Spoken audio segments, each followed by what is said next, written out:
Count no balls and a strike to pitch. And that's on the corner, 0-2. Batcats with the 2-0 edge. Kyle Gates with a 2 RBI double, giving them the advantage. Batcats had the first 5 get on base.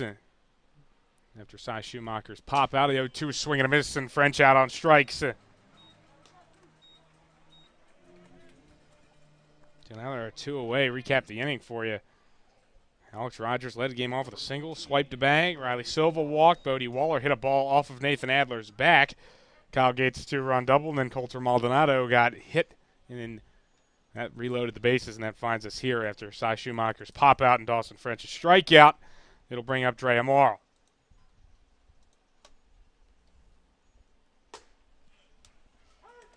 First pitch strike to Amaro is getting his second start in a row.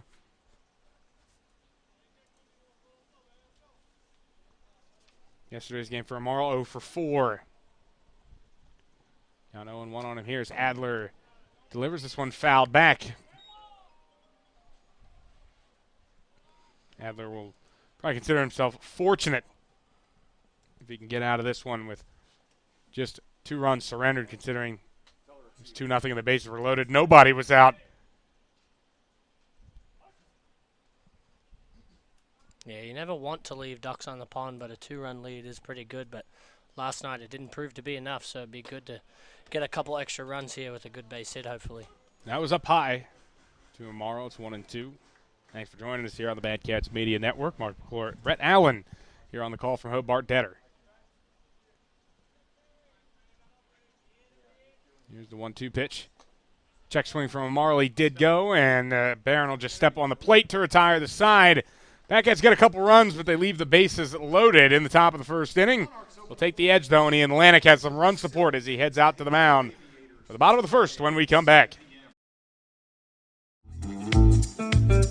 This is your third baseman, Adam Musto, and you're watching Batcats Baseball on Batcats Media Network.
We're back here on the Batcats Media Network.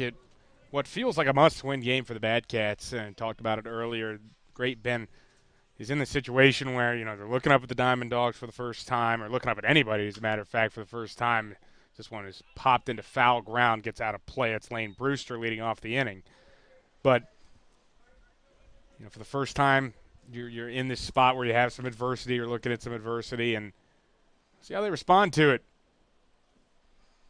Back-to-back losses, and they're away from home, so going into somebody else's house and trying to break a losing streak is always a challenge.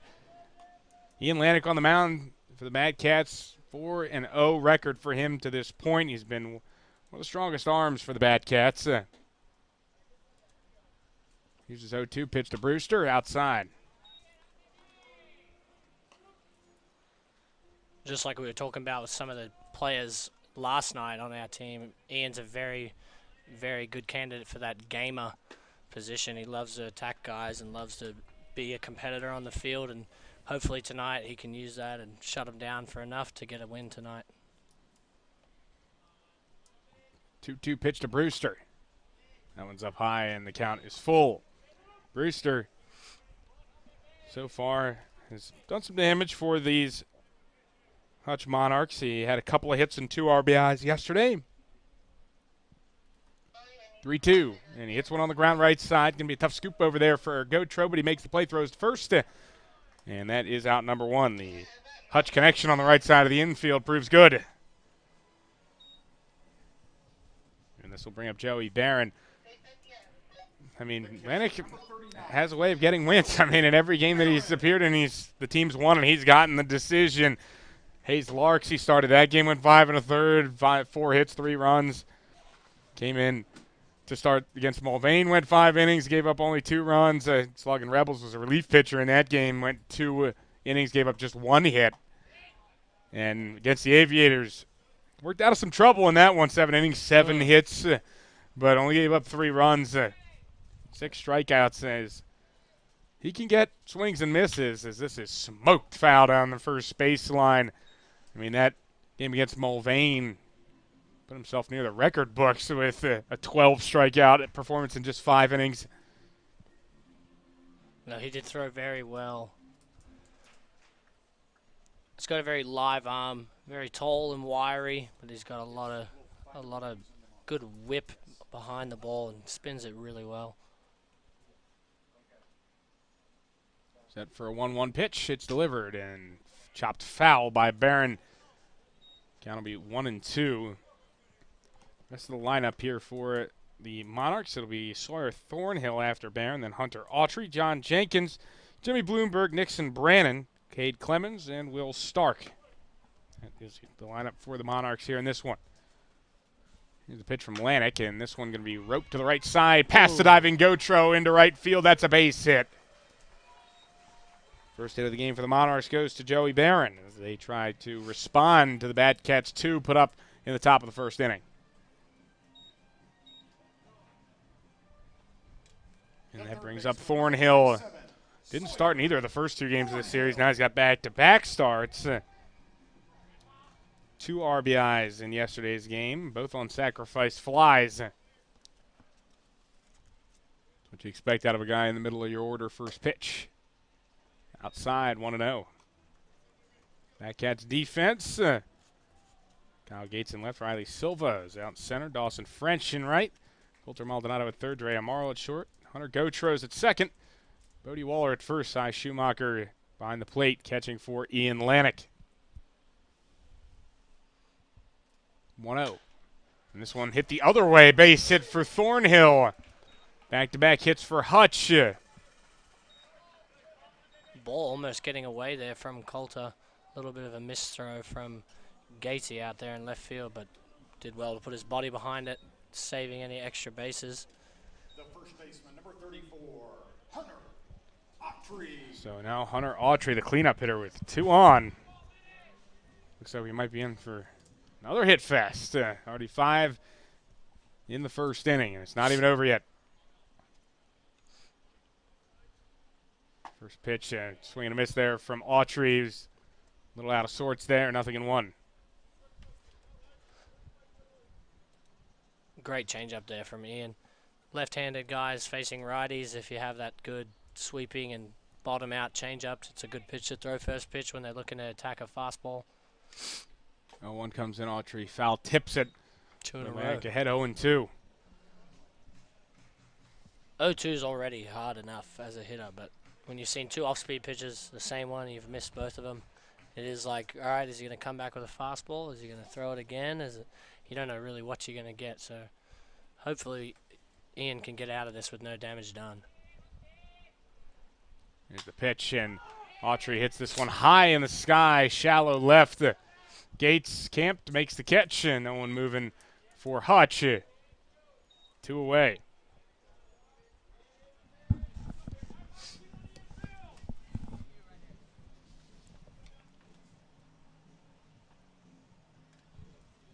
Right fielder, number 25, John Jenkins will come to the plate. Jenkins. This one delivered, and that is outside. 1 ball and 1 strike.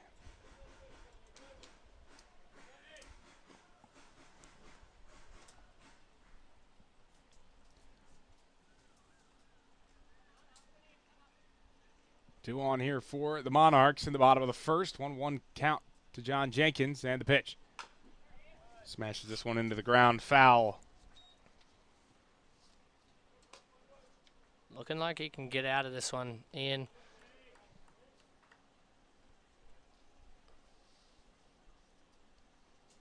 Jenkins only has 1 hit in this series, but it was a home run hit at Al Burns Memorial Field a few days ago.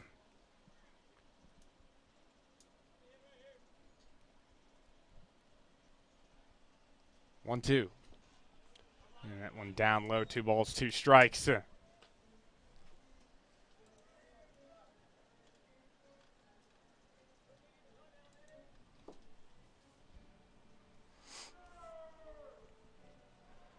Manny trying to get out of this little jam he's got himself in the bottom of the first inning. 2 on. To strike away. The pitch. Missed. Wow.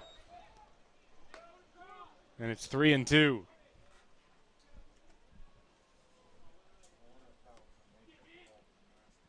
If the inning were to continue, Jimmy Bloomberg's on deck. Pretty good looking pitch. Yeah, last inning he Now you're going to try and battle back after that tough call. 3-2 runners moving. This is fouled off. that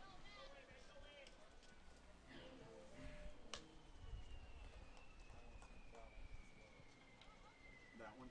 No, I don't think it was. So the 2 runners return to their respective bases.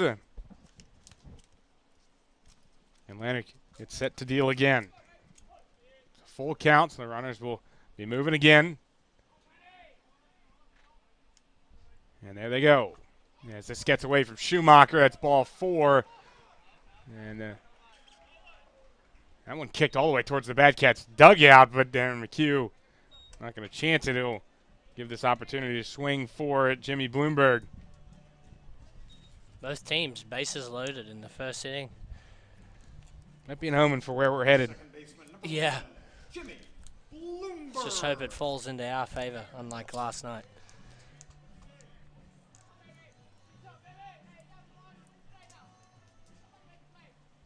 Because even last night we had bases loaded a couple times, and Yeah, there were some there chances was there a to come lot back. of ducks Yeah. left on the pond for sure.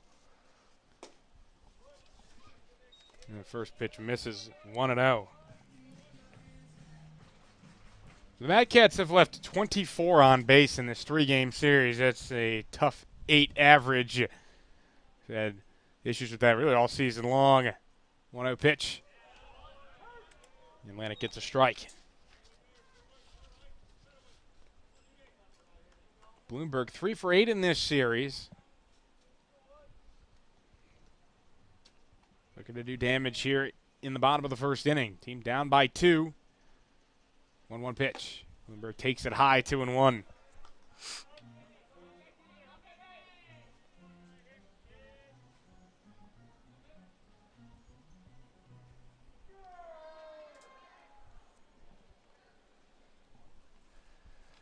Atlantic set. He deals the 2-1 pitch. Check swing from Bloomberg, but he certainly. Here comes the 2-2 pitch. Downstairs, and the count's full here to Bloomberg. Nowhere to put him. Got to be a good pitch from Lanick.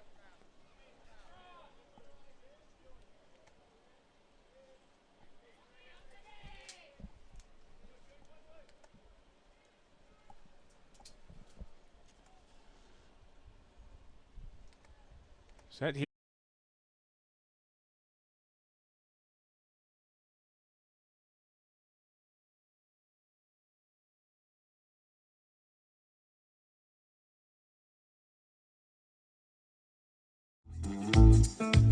This is Batcats pitcher Dash Albus. You're watching Batcats baseball on the Batcats Media Network.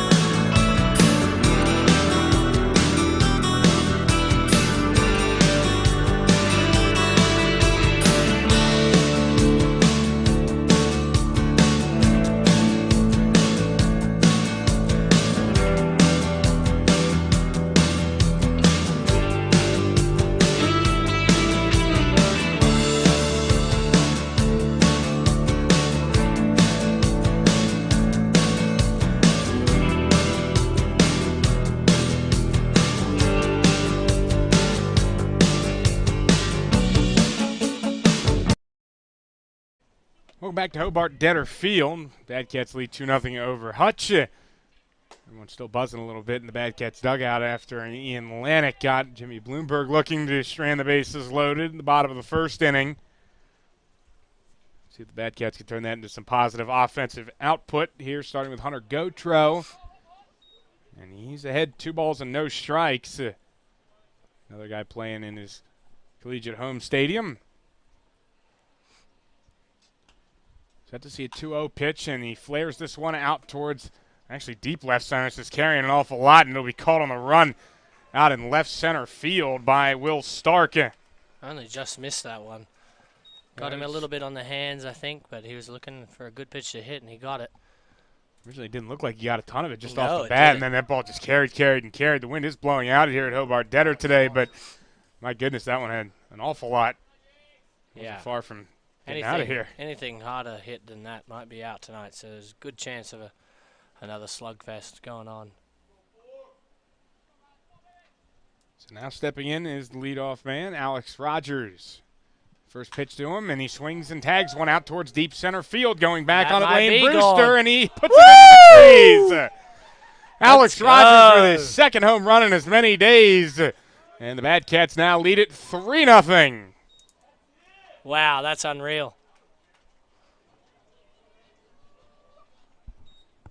Deepest part of the ballpark for Alex Rogers. He said anything harder hit than Gotros would probably be out, and I that did was say just so. hit harder than that. That ball was tattooed way over the fence in a deep part of the thing. What I said, 375 397. 397. 397 to straightaway Wow. center. That had 400 on it. Oh, 100%, especially with that wind. Rogers' third home run of the season. And the Bad Cats have another early lead. Going to try and hold on to it today as Riley Silva steps in. Walked his first time up. 0-1 pitch. Another check swing, but that one he held up on and was outside. Counts now a ball and a strike. Adler trying to recover on the mound. He delivers. And this one weakly grounded. Actually, it's off of Silva.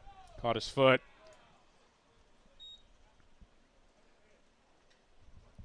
So it will be 1-2.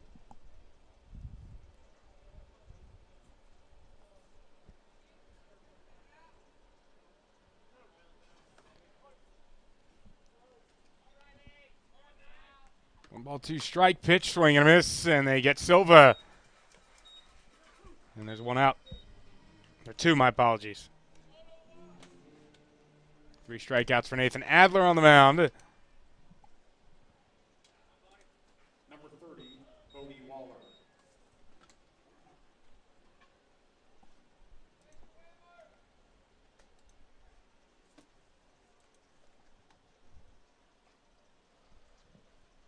First pitch here to Bodie Waller. That's just inside. And it's 1 ball and no strikes.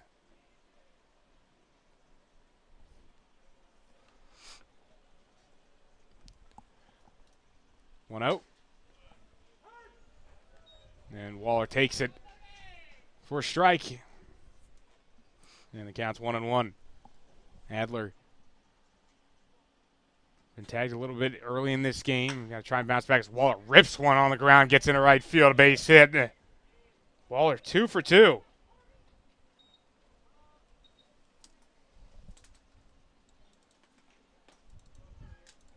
Number 17, Kyle Gates. And that will bring up Kyle Gates with 1 on and 2 out as he tries to make a difference here.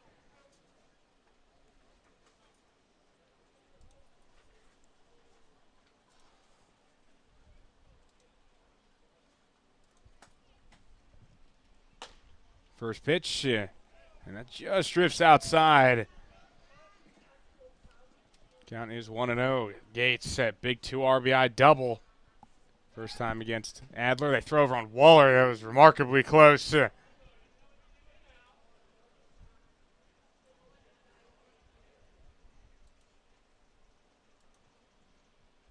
Waller got back in, though, and the count is 1-0.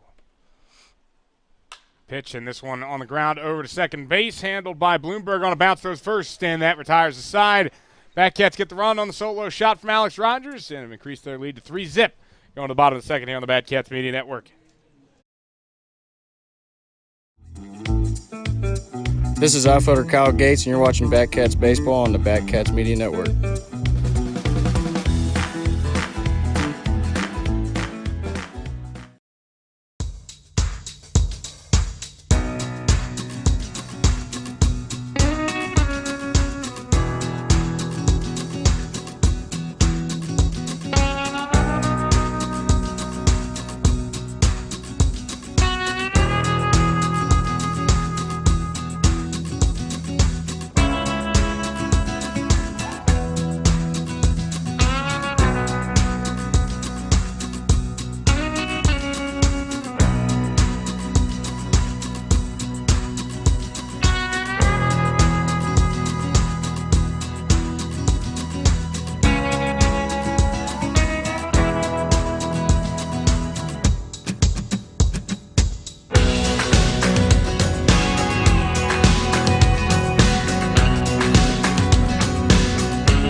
Nixon Brandon stepping up here to lead off the Monarchs' second. First pitch is outside, and the count is 1-0. We apologize, having some problems with our scoreboard. When it comes back, we'll put it back on the screen, but for now we'll just use our voices to describe the game.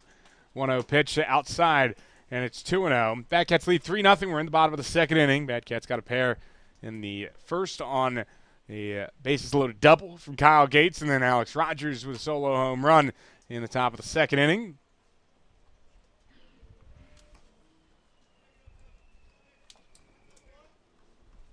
First at bat of the game for Nixon Brannon.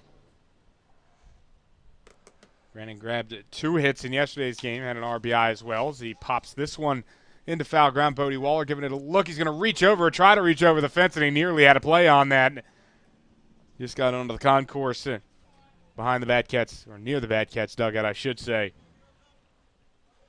Even though he's comfortable at this field, I wonder how many times he's had to reach over that fence, though, and have a chance at catching one. That still would have been pretty cool. Those are always the coolest plays when you can make catches like that, anything outside of the fenced area. Well, just robs an at-bat from somebody. It's just all around a pretty awesome thing to do. It's not a huge pressure play either because you're not supposed to make that play, and even if you do, even if you don't, just a foul ball. 3-2, foul back. Yeah.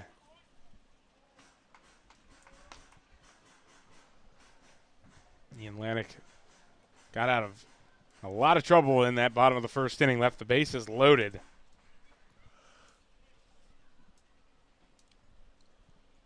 (3-2), sharply grounded over towards third, and that one stays foul.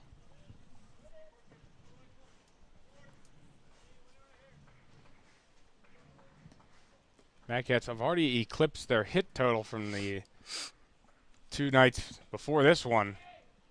5 hits already in this game after 4 in the second and third game of this series. This is inside ball 4, and Nixon Brannon leads off the home half of the second with a walk. Another close one. Now Atlantic has walked 2, and it brings Kate Clemens to the plate.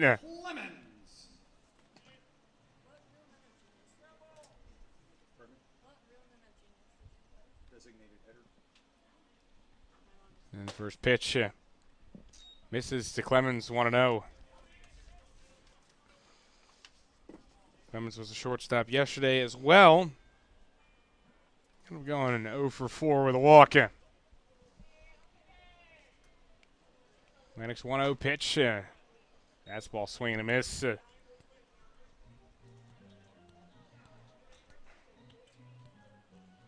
1 ball and 1 strike count.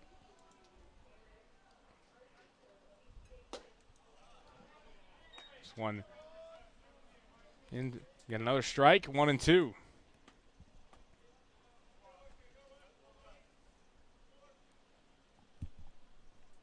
Brandon has his lead off of first. And here's the 1-2 pitch. He holds back on this one. Schumacher fumbles it a little bit, trying to get an advance as Brandon. He just beats the throws a little high from Cy Schumacher. A little frustrated back there, Cy, probably thinking he almost had him because he did make a good pick, but couldn't get the ball out of the glove fast enough. So now runner in scoring position for Hutch, and the 2-2 pitch comes in, and that's on the inside corner, and Clemens is punched out. Very well done by Cy to make up for that. Almost stealing a strike there, it looks like. He caught that one really well.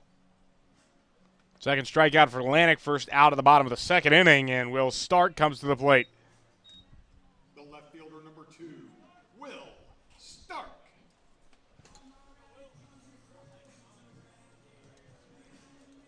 This here is Will Stark's first start in the series.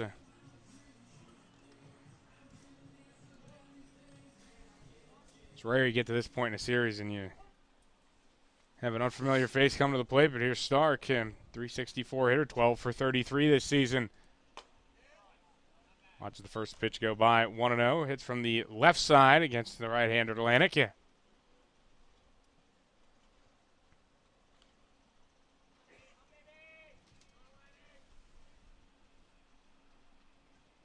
And it glances back at second, comes home. And that's outside. The count is 2-0.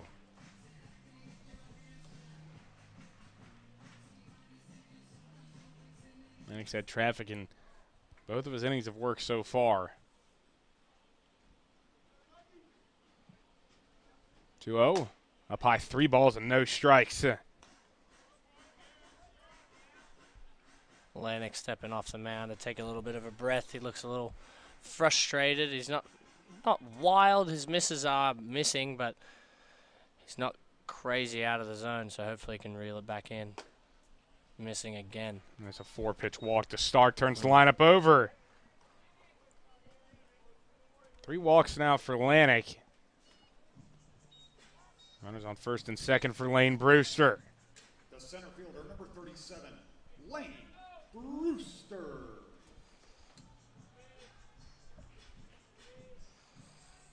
So here Atlantic is again. Multiple runners on. Got out of it in the first. Pressure on him again here in the second. First pitch, missing outside, and they've reached a point of 5 straight balls from Atlantic, and Brewster probably has the red light until one gets across. 1-0. That was down low. Down in the dirt, 2 balls and no strikes.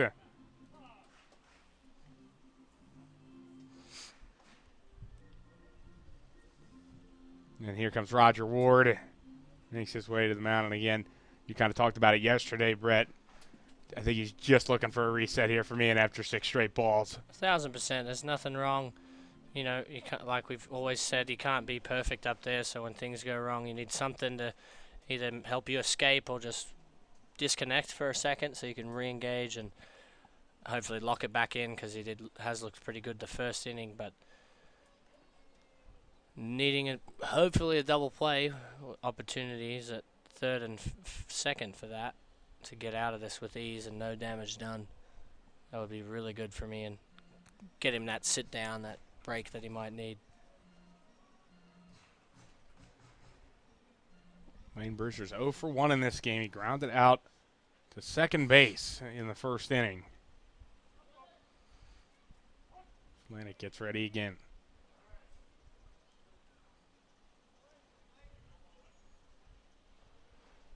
2-0. And he gets one cross, so the mound visit at least works on the first pitch, getting him to reset himself. Yeah. 2 balls and a strike.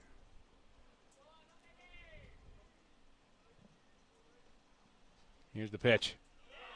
And that one looked good, wow, but didn't get the call. 3-1. Good thing is, I heard from a pitching coach one time, there's a difference in a miss and an effective miss. When you're a little bit around the zone, missing by a couple of ball and stuff, it still gives the hitter that doubt in their mind that they do need to be ready, and they can't just really stand there and take. Because if you're more than 2 balls out of the zone and having non-effective misses, a ball out of the hand is hitter's never going to bat an eye at it. They're taking all the way. So it's good. Ian is a little bit around the zone, but hopefully he can just bring those misses into the strike zone to become a little more effective tonight. So Monarchs are here again, bases loaded. This time only 1 out. Joey Barron at the plate, who had a hit first time he faced Atlantic. First pitch is down low. So it's a 1 ball and no strikes.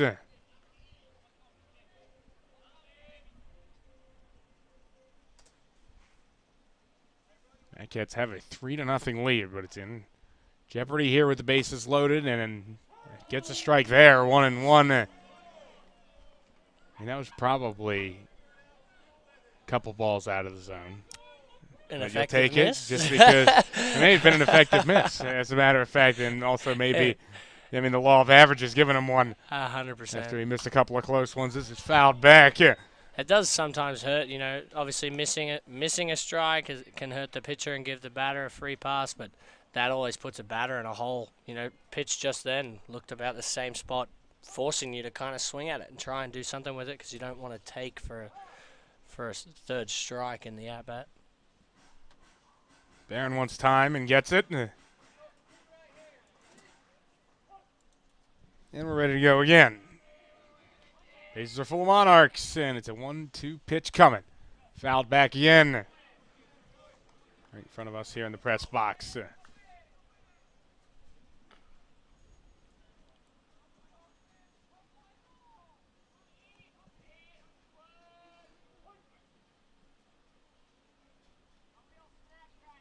1-2. On the ground, right side. Waller Fields throws to the plate. Schumacher gets one. He'll just take that one out. Great baseball there by Bodie. Knew exactly what to do straight away, saving a run.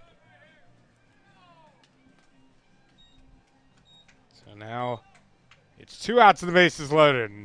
Is there more of a gut punch in baseball than leaving the bases loaded in back-to-back innings? Not much.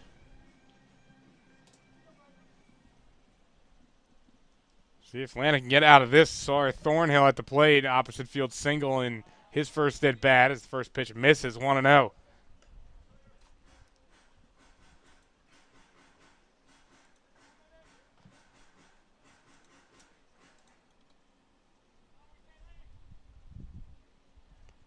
Thornhill's batting average is now over 450 as this one is down low, gets away from Schumacher, not far enough as he just was having trouble locating where that one was.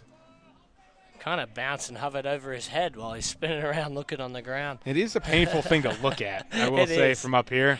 And in press boxes anywhere is when the catcher can't find it, but you can. Of course we see it, yeah. Like a slow-speed car accident. This one hit to center field deep. Then Silva is back, and that right there is a go-ahead grand slam for Sawyer Thornhill. Again, that ball did not look like it was getting out. It was hammered, but stayed so low, and that wind just pushing that well out of the park. That ball is also smoked, just like Alex Raj's home run, but what a great hit there from number 27. It's Thornhill that just takes all the wind out of the Batcats' sails with 4 RBIs and turns a 3-0 deficit into a 4-3 lead. The first baseman, number 34, Hunter. And that brings up Hunter Autry. That goes to show, unfortunately, how much walks can hurt as a pitcher. A solo home run's never going to really hurt you. Yes, it gives them a run, but giving free bases can sometimes make that cause a little more pain. Especially, you bring that up. That's the first hit this inning. Exactly. 1-0 pitch. And this one grounded softly over to Hunter Gotro at second. He throws to first in time to get the out, and you can see some frustration for Atlantic as he heads off the mound. He made a mistake there, and he was punished by Sawyer Thornhill. 4-3 now the score after that grand slam. Batcats need responses. We're into the third here at Hobart Detter.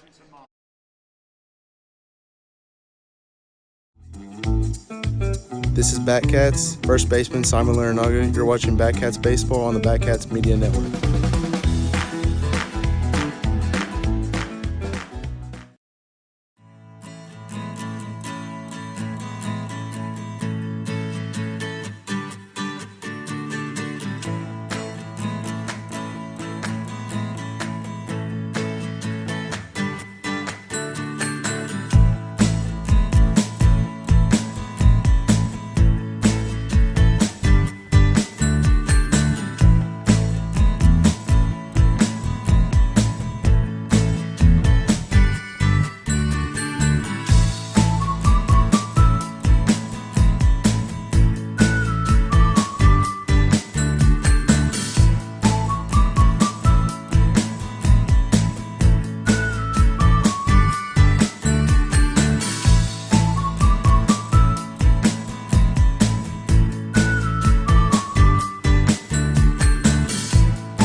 Batcats find themselves playing some catch-up.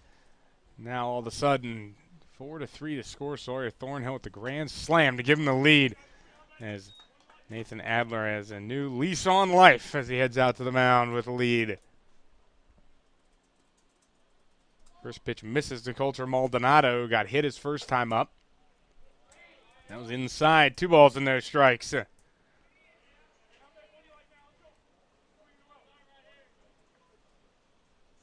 Adler deals here. This one going to be hit in towards the hole by shortstop. Clemens is going to throw off balance. Incredible and play. What a play. Amazing play. Deep backhand throw. Being able to rotate the body and throw the ball hard enough to get there in time, let alone accurately, adds so many levels of margin for error to not make that play, and that was really well done. There were certainly a lot of times where that one could have went haywire on him, and 1,000%. did everything perfectly to get Maldonado, and that brings up Cy Schumacher, the Cats catcher. Here's the first pitch to him, and Schumacher hits one to shallow center field. That'll drop a base hit for Cy. He's 1 for 2.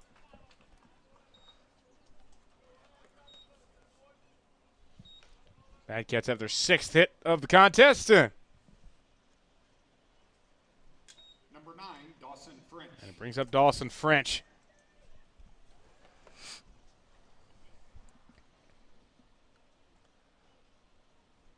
Heard a few of the guys yelling at Frenchie down there, calling him Jedi because he swings a blue-barreled bat. Hopefully, I think referring to a lightsaber, possibly.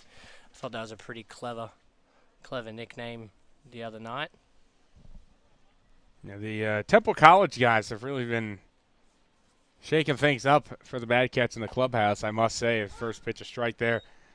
So we've talked about Rathan Malone has cornrows now, which is kind of a surprise when everyone came in for game 2 of the series. And now there's a trio of mullets on the team. As this one hit the second, they'll go to second for 1 out.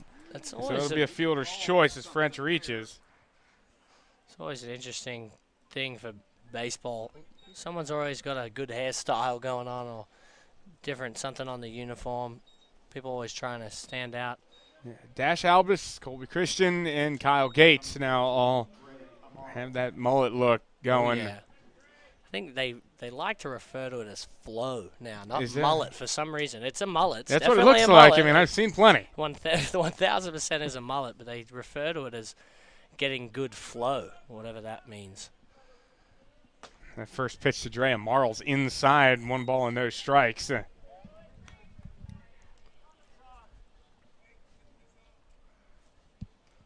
Marles struck out his first time up. I mean, These Temple College guys, I mean, they're really expressing their individuality down there. It's great. And I talked to Dash Alice about it, and he kind of joked with me. He's like, there's no one here to tell us no. Yeah. And that's the problem. Off to the races, Dawson French. Here's the throw down, and French is in safely.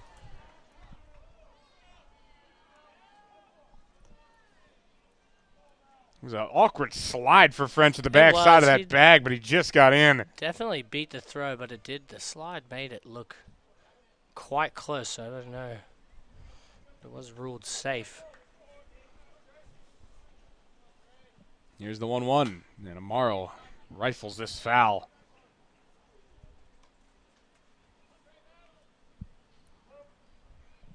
That'll be 1 ball and 2 strikes. French got himself in a scoring position. That's looking for a big hit here, 1-2. And Amaro lines one hard to shortstop, but has buzzard's luck as it's caught by Cade Clemens for out number 3. And the Mad Cats can't get anything going there in the top of the 3rd inning, at least in the runs column. They still trail it 4-3 going to the home half of the 3rd here from Hutchinson.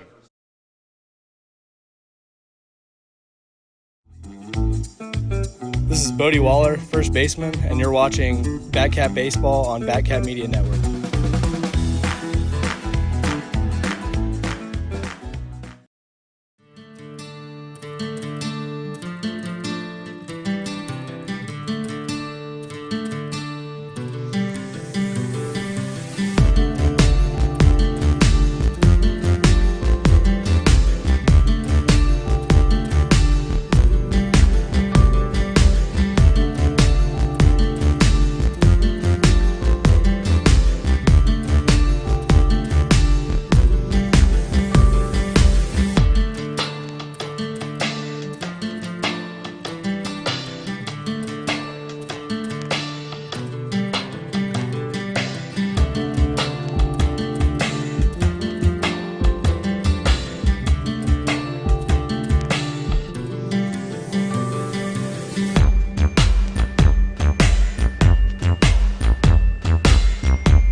Back here on the Batcats Media Network, we are at Hobart Detter Field. Series finale between the Batcats and the Monarchs.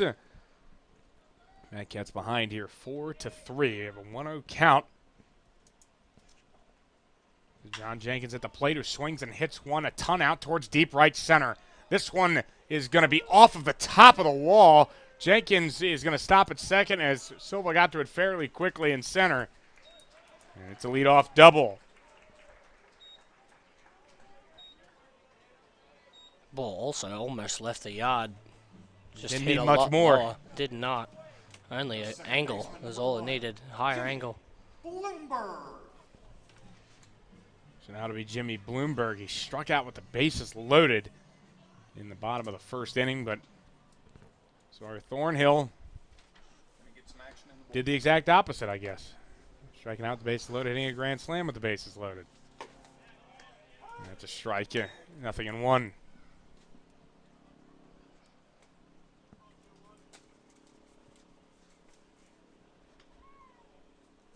Count at 0-1. Lanik still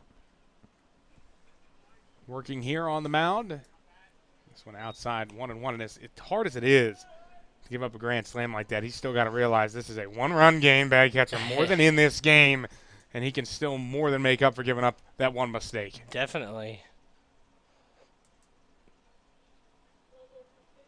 There's just so many variables in the most failure-based sport in the world that even on your not best day, if both guys aren't having the best day, then it's a fair ball game. If one team is hitting the ball like a ton, but the game before, but the pitcher's a buzzsaw, it can just flip-flop so many different times. 1 ball and 2 strikes to Bloomberg as he stands in. Here's the pitch. Hits one sharply towards the middle. Sliding stop by Amaro. Throw to first. And a good pick by Bodie. They get an out. Dre again tonight showing off that range. He really has missed being in the field. He's made a great backhand play in the hole yesterday on his knees, and now forehand up the middle. That was very snazzy. Hitter number 40, Nixon Brennan. Runner did get to third base, so 90 feet away from increasing the Monarchs' edge, but that was a great play there by Amaro as Nixon Brannon, who walked to lead off the second inning, steps up. They're going to bring the infield in, hoping to defend this run because both teams seem to be able to put up some runs currently, so every one kind of counts at this point, even so early in the third inning. First pitch strike to Brannon. Here's the 0-1, and that one was too low. 1 ball and 1 strike.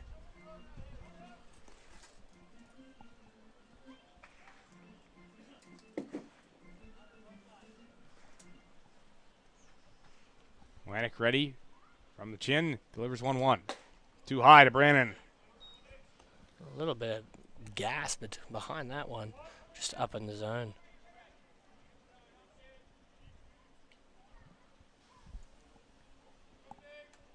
Balls and a strike, and Lanik delivers again, and Brannon Oh, crushes this ball. way out of Forget here. about that one. That one Wow. might be in to the shed. Wow. Out by left Over field. That it. was over the bullpen That in was left field. Incredibly far hit. That was smoked way, way past the blue shed. Right over the Ultra advertisement sign. I mean, that one was gone the No second doubt. it left the bat. That ball 2-run shot for Nixon Brannon. wind or no wind, that ball is way gone. They could have hit Any that one out in day. a tornado. Uh-huh. Kansas tornado Yeah, even. yeah, with the wind blowing in. Yes, I mean, that ball was I'm just sure that- demolished. Yeah, Cade Clemens. might want to go get that ball. First home run for Brannon this season. There's a parking lot out behind the left center field wall. That one may have found that lot out there. Yeah, I know. Thank you. First pitch misses. It's now a ball and no strikes to Cade Clemens. And then the second pitch bounces off the mask of Cy Schumacher, 2-0. I mean, he can do it in his sleep.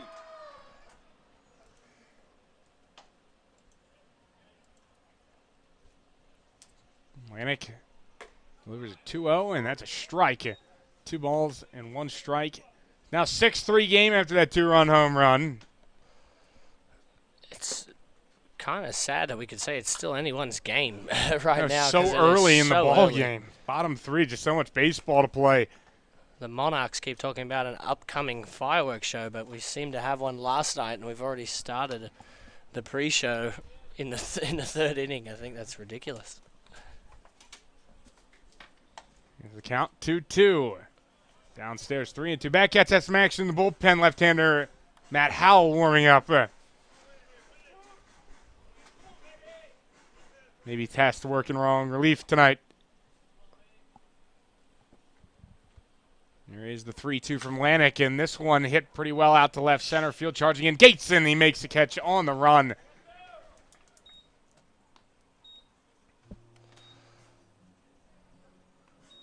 So there are 2 outs here in the bottom of the third inning. The left fielder number 2, Will. And trying to get himself back on track.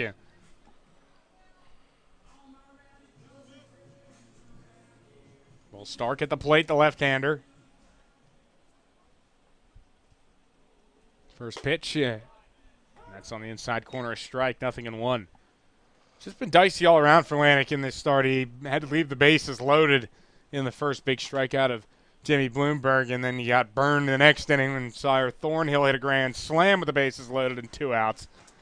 And a 2-run shot there from Nixon Brannon here in inning number 3, as this is outside. 2-1, kind of been a victim of the long ball.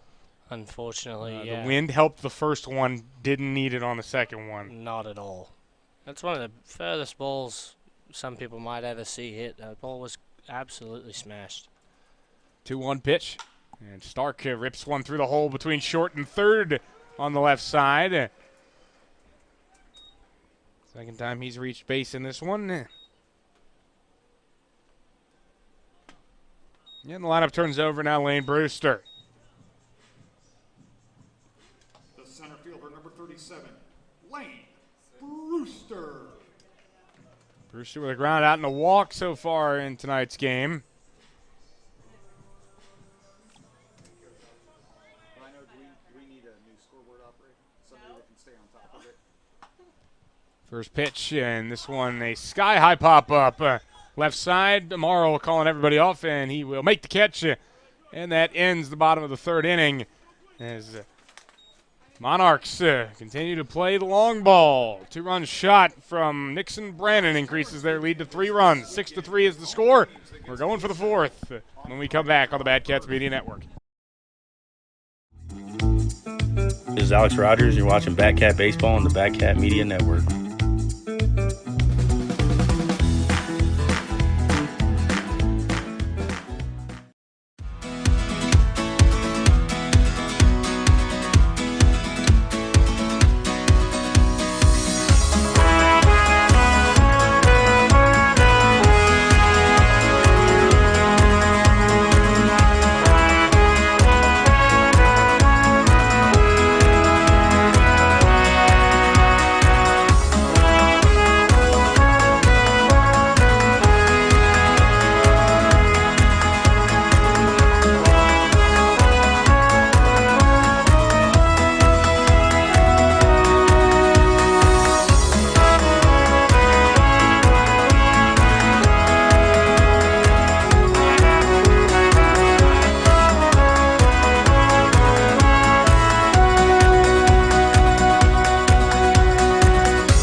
Catch trailing 6-3.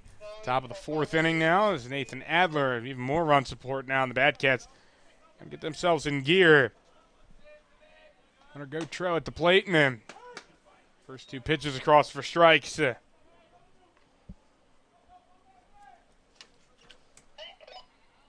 9-1-2 due up.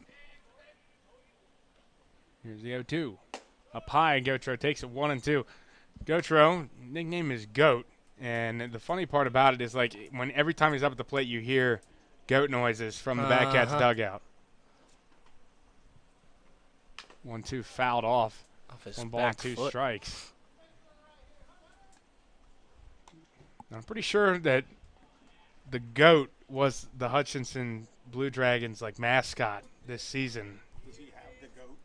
Yeah, he has a stuffed goat got that he used to bring Wow. to the games. It swings and misses there. That one skips away from the catcher Barron, but he'll throw down to get the strikeout, and there's one away. Tough break there for the GOAT. And the worst part about it is it's just like shortening his last name. It's not supposed to be like what you would expect when you're referring to a goat. It's just, exactly. You know, it's not as, you know, and it's just pressure on you, I think, when you go up to the plate. People are calling you 100%. goat. Let's The go, people in the other goat. dugout are thinking like, you know, you're the best guy in the lineup. Alex Rogers at the plate. Solo shot his first time up. Watched that first pitch go by for a strike. Looked a little frustrated. Thought he may have gotten something he could hit there, and he laid off of it. A 1 pitch. And that one down low. Count will move to 1-1.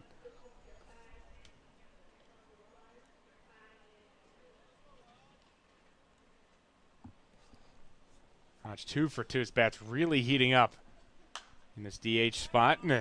Fouled that one off 1-2. Definitely playing his role, even though he's not able to track a ball down from the DH position, but 2 home runs in 2 games is nothing short of trying to do his part. 1-2 pitch from Adler, and that one foul tipped and held by Barron. He strikes out. 2 consecutive strikeouts for Adler. He has 5 in the game. Trying to really take this game by the horns after he struggled in the first 2 innings. And a pretty good strikeout. Not as common to strike out Alex Rogers. When I talk to him about his hitting philosophy, he really says it's the biggest thing he avoids. It's like, because it's the least effective thing you can do in an at-bat, he says. And he doesn't strike out often, but unfortunately goes down swinging there. Bothers him a ton as first 2 pitches miss to Riley Silva, 2-0. He talks about it constantly. If you ever go up and ask him, hey, Roger, what's your goal for this summer? What's your goal for this game? It's always going to have something to do with I don't want to strike out. I want to limit my strikeouts. Because early in his career, he had strikeout problems, had strikeout issues with the Bad Cats when he played his first season here in 2020. And I mean, he's become more of a complete hitter as this is fouled off to make it 2-2. That's the one thing that he always is in his mind because, like you said, there is nothing positive that can happen when you strike out. You put a ball on plate, something can always happen. Definitely.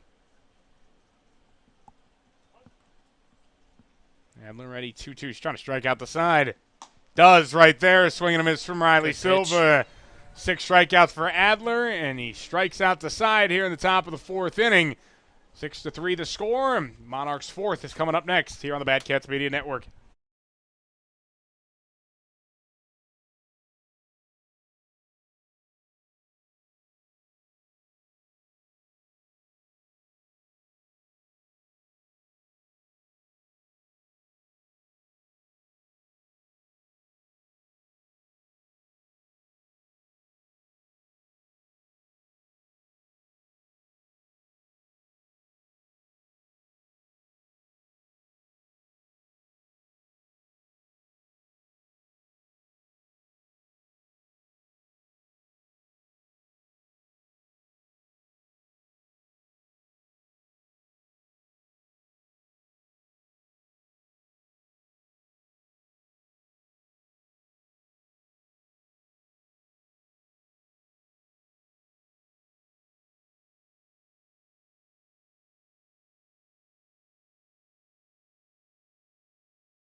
Bottom of the 4th here at Hobart Detter Field. 6-3, Monarchs lead it. The Atlantic will come out here to start the inning. There is some insurance in the bullpen, though. Matt House still is throwing and staying loose. It'll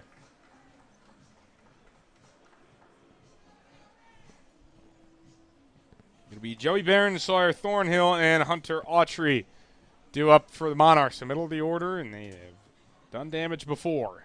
Hoping to get, I guess, one more inning out of him to try and conserve pitching because it is only still a 3-run ball game with a lot of baseball left to play. That might be the thought behind not having a pitching change. In addition to that, like we've talked about before, this is game 3 of 7 straight days of baseball for the Bad Cats. So they're going to need to conserve all the pitching that they can as this one bounced and hit off of Cy Schumacher. Just really has a tendency to get hit. Because that one looked like it hit him in the arm, and that's, there's no pad there, so he just took one good there, and Roger Ward will make sure he's all right. He wanted to hang in there, and then he kind of threw his helmet down. It looks like that catch him more in the wrist. At least that's what he's showing to Roger Ward, wrist, thumb area. I feel like an annoying spot to get hit with a baseball. Because if you've been hit plenty of times, every catcher's taken a ball off the chest. Obviously, their shin guards and cup and protector and stuff like that. But, taking it off just a wrist bone just is probably very annoying. Especially on his glove hand. There's a whole glove there. Hopefully, Cy can stay into the ball game.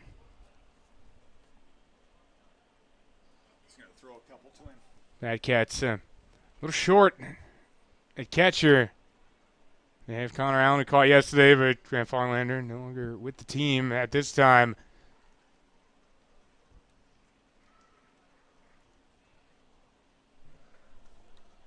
But it looks like Sai's going to hang in there. He's a tough one in there. Going to be hard to get him out of a game. He gets hit a lot. In his last start, like you're talking about hitting some sensitive spots, he took a cup shot in the last game after a foul ball that he started. That was 2 days ago.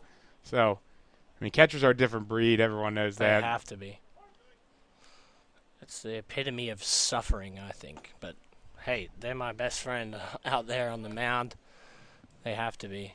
So I don't envy their job, but I appreciate it, definitely. I'm sure Ian does and the rest of the staff. It's 2 balls and 1 strike to Barron. He takes that one down low, and it's 3-1.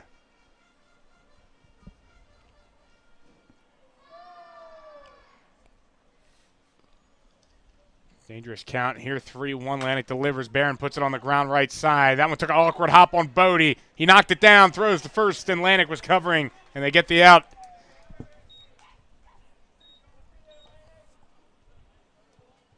Good job, Ian, being there in time so that bobbled, knocked down doesn't have to even be rushed once he picked it back up. Does. Way to go, fielding his position. Sawyer Thornhill.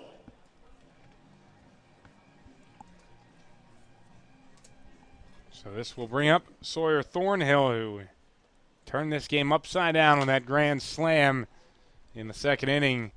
He hits this one foul down the left field line. It's out of play, and it's 0-1.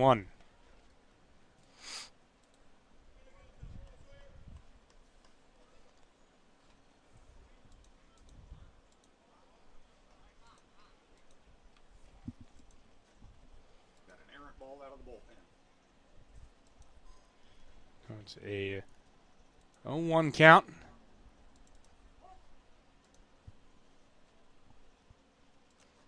And delivery up high.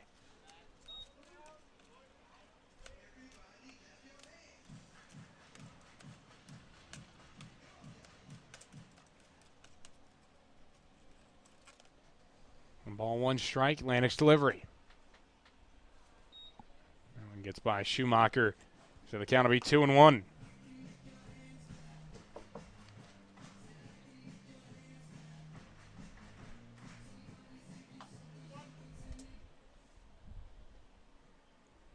Thornhill also has another hit in addition to that grand slam, so he's 2 for 2. Swings and misses there. Evens up this count at 2-2.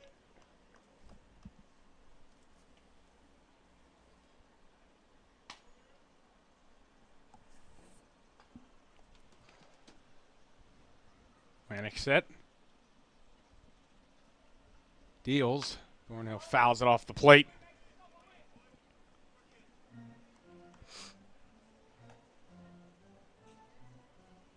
Still have bullpen action, so hoping, I guess, to try and just squeeze out as many outs as they can from Lanik. The best part about it, I think, personally, is the fact that after this pitch, as this one's hit in the center, in the right center, my apologies, as Dawson French has a beat on it, makes the catch, and Thornhill retired. The best part about it is down there in the bullpen with how we see Adam Musto taking check swings and kind of looking at the pitching down there. Talking about him, Joey's trying to get better, and even when his team's warming up, he's just trying to get timing and stuff down. Nothing wrong with that, and I think a lot of pitchers, myself especially, love when the guys stand in. It's the closest thing I can get right before going into guys standing in on me. First pitch, a swing and a miss from Hunter Autry. He's been retired twice in this game, a fly out and a ground out.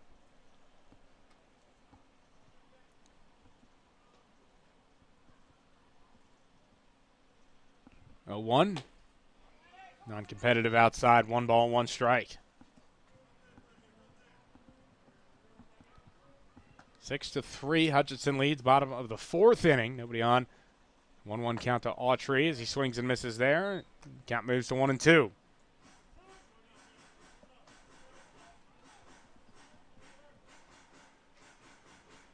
Atlantic can get this and be his first 1-2-3 inning of the day. 1-2.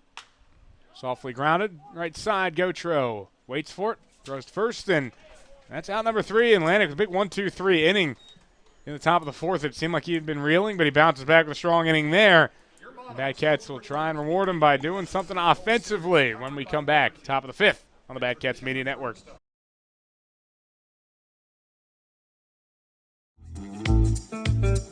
This is left-handed pitcher Matt Nedved, and you're watching Batcat Baseball on the Batcat Media Network.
Back here on the Batcats Media Network. First pitch swinging for Bodie Waller, and he crushed it right back at Adler, and he gloved it and threw it to first to get the out.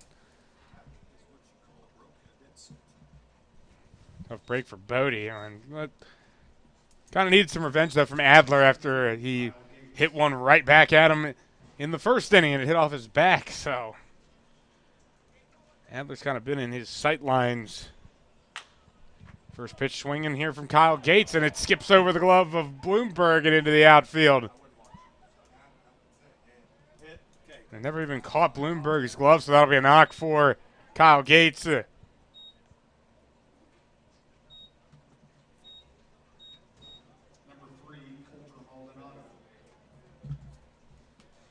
the Cats have a base runner here in the top of the 5th inning, and Coulter Maldonado will come up 0 for 1. Hit by a pitch in the first, ground out in the 3rd. Here's the first pitch. And it misses inside, 1-0.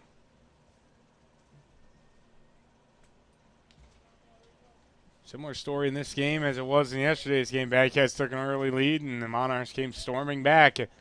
Still in the middle part of the game, though, so a lot of baseball to play. Could be more twists and turns in store for us, but for now, 6-3. Monarch lead. Cats with 7 hits, Monarchs with 6.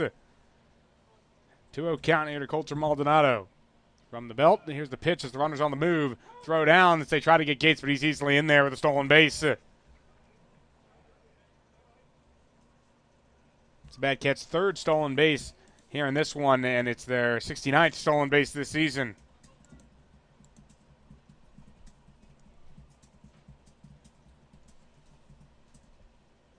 Two one.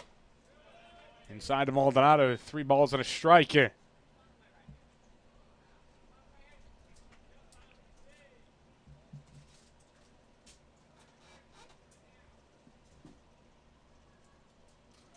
Gates going to try and steal 3rd here as this one popped up right side. Bloomberg's going to make the catch. Gates is in no man's land. He's doubled up, and that ends the inning. Just when you think the Batcats have something going, they go out of business in a hurry. And in the end, it's a 1-2-3 frame for Adler on the mound. He's pitched 5 innings, giving up 3 runs on 7 hits, and his Monarchs lead 6-3 as we head for the home half of the 5th here from Hobart Detter Field. Stay with us.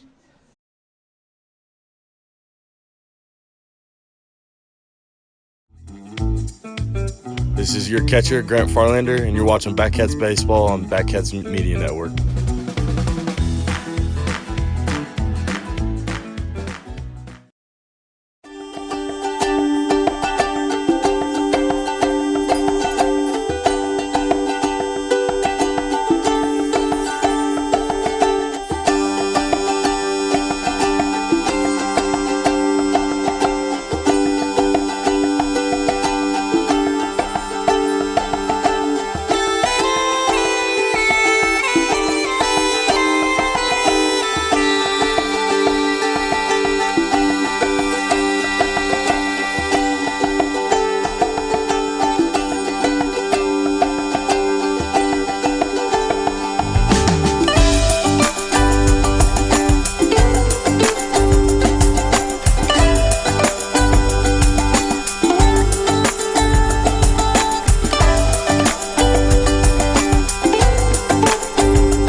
We're back here at Hobart Detter Field, middle of the fifth inning. Now into the bottom of the fifth. And Matthew Howell is going to take over on the mound for the Batcats. Day is done for Ian Lanick. Only managed 4 innings in this one, and for the first time, I can tell you one thing for sure, he's not going to get the win in this game. That one's a strike on the outside corner to start Matthew Howell's outing here. John Jenkins at the plate.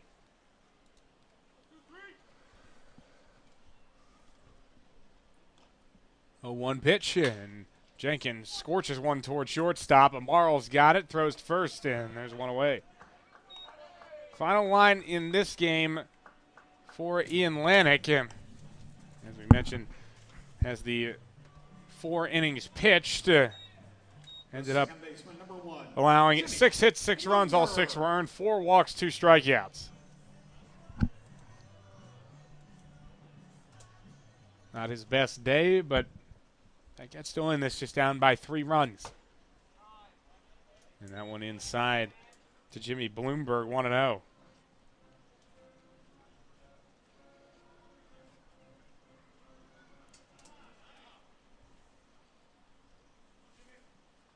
One-0 pitch, foul tipped, and the count's 1-1. Matthew Howell, the brother of longtime Monarchs pitcher Michael Howell, spent I believe 3 seasons with the Hutchinson Monarchs, record holder in a couple of pitching categories. I believe wins and appearances primarily.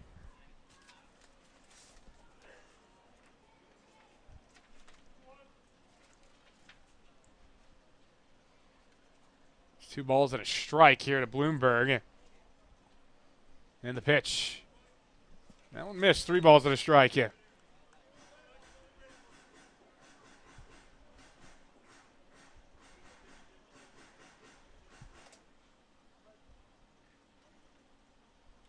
Here's the 3-1.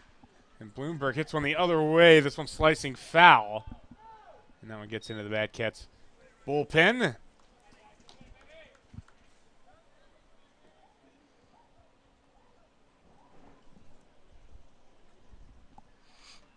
And the count will be 4. Joel Nieves wants the icy pop.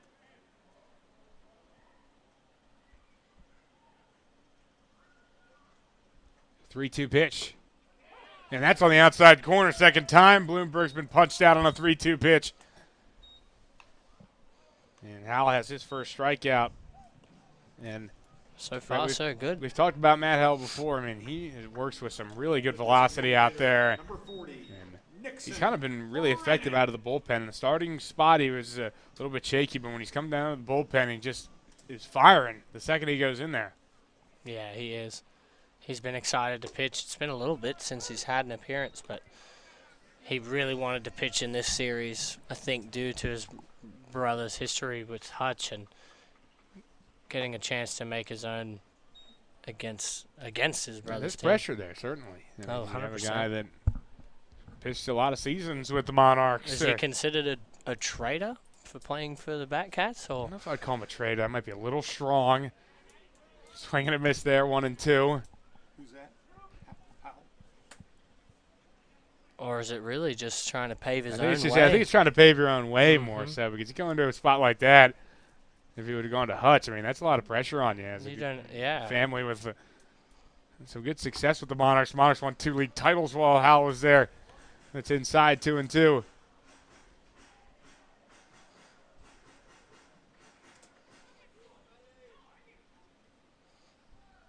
Two-two pitch. Swing and miss. Got him. And Howell works a 1-2-3 inning.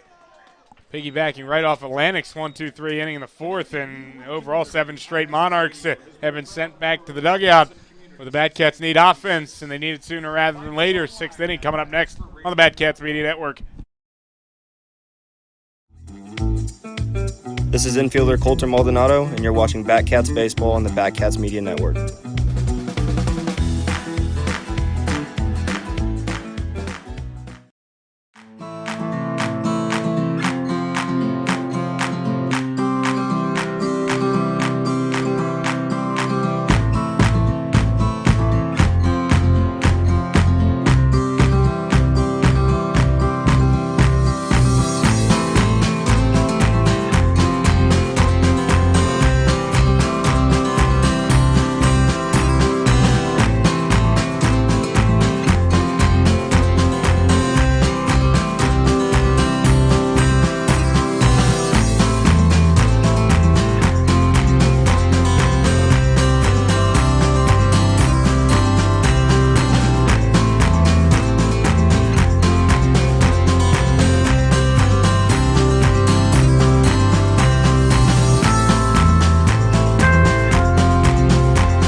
Is a high hopper over to first base, fielded over at first by Hunter Autry, takes to the bag for the out.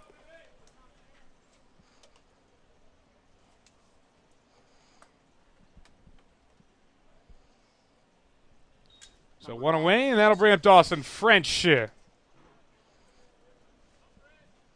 Twitter attacking, that's pretty harsh. I mean, that was it the same at bat that he then hit one over the fence? I don't think it was on that. It was later in the game. I mean, and look, I'm not gonna lie. I didn't think it was coming. I was looking at my scorebook and I look up, and then there's a baseball coming at me. Well, the You're not going to teach me not to, move, be able to move there. Exactly. 0-1 pitch. Yeah. That's inside 1-1. I mean, hopefully we can split the series tonight, and then you can feel better about the Twitter feed posts. Maybe. You got to bounce back at some point. Dawson French hits one in the air right field. John Jenkins, he'll make the catch, moving over to his left for out number 2. 2 away in a 6-3 ball game, bottom of the 5th inning. And this brings up Dre Amaro. Number 14, Dre Amaro.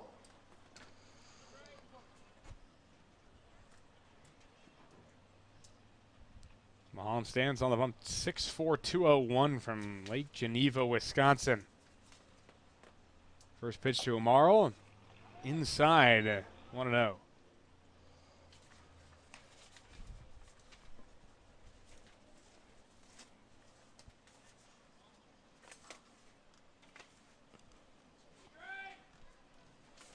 Here's the ready and the 1-0.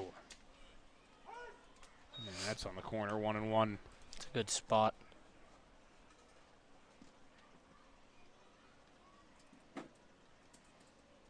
One pitch, and Amaro hits a spinner foul down the first baseline.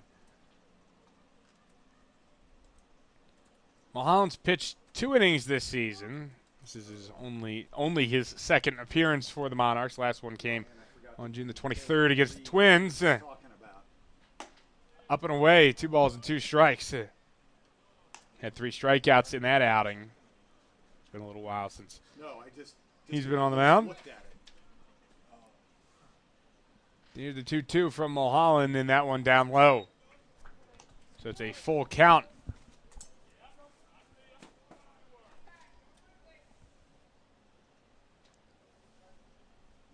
Here's the offering. It's the 3-2, and Amaro's late on that swing. And he strikes out. Mulholland has his first punch out of this one. And the Monarchs still holding that 6-3 lead that they've held since the 3rd inning. And we're headed for the bottom of the 6th here from Hobart Netter.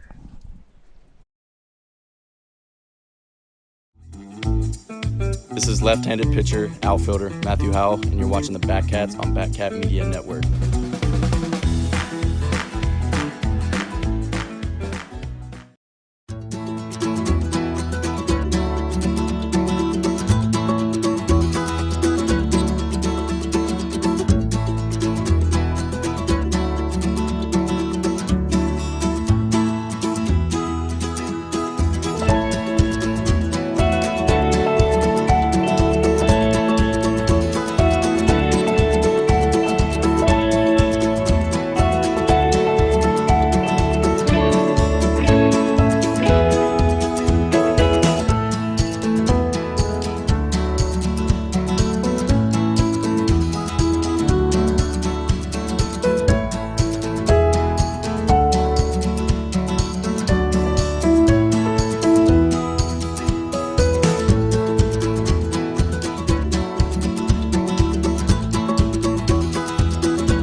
Matthew Howell going to stay on the mound in the bottom of the 6th inning. At this point, I mean, all you can do is keep the game where it is. Down by 3 runs at 6-3.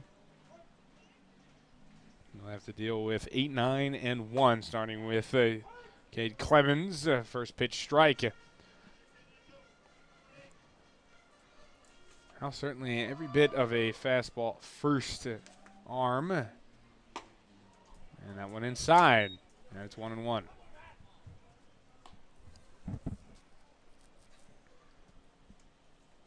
After this one, the Batcats are back home. They'll start a 4-game series with the Kingman Islanders. Swing and a miss there, 1-2. And pretty much the rest of the way it goes home, road, home, road, home, road, home, road, and so on and so forth for the final 4 series of the season. That one down low at 2-2. Batcats go from Kingman to the All-Star break, and then after the All-Star break, it'll be Derby, Cheney, Wichita.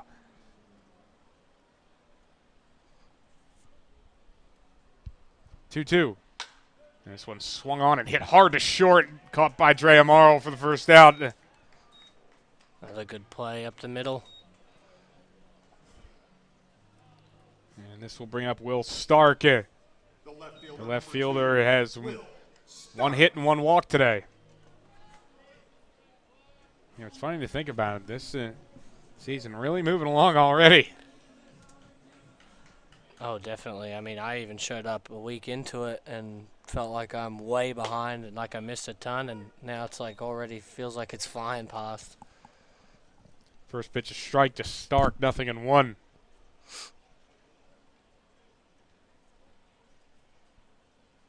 Now ready to deal. Here's the 0-1 pitch, and Stark late on it, 0-2.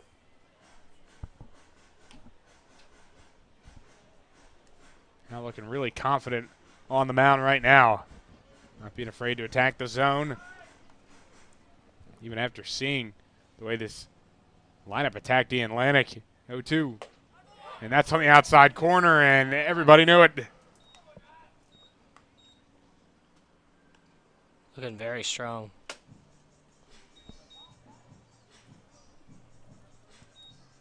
The center fielder, number 37, Lane. He doesn't mess around, and now he's retired 5 straight since coming into the game, and as a whole, the Bad Cats have retired 9 in a row. 1-0 pitch. That first pitch missed to make it 1-0. My apologies. Is Hal immediately ready again. Outside 2-0. You talk about baseball being unpredictable all the time, Brett, and hey, I don't think anyone thought we were going to go from a slugfest in the first 3 innings, 9 runs between the two teams, to we're 1 out away from 3 scoreless frames for both sides. Exactly. That one outside, 3-0.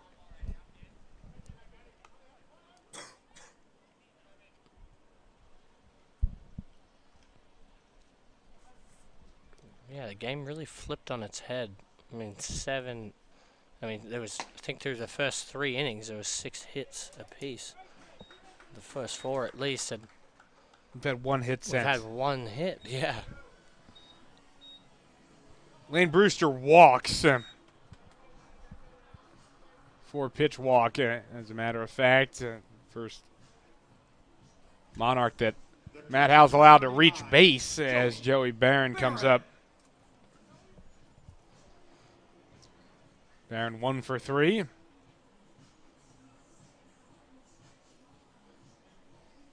Sun's starting to go down here in Hutchinson.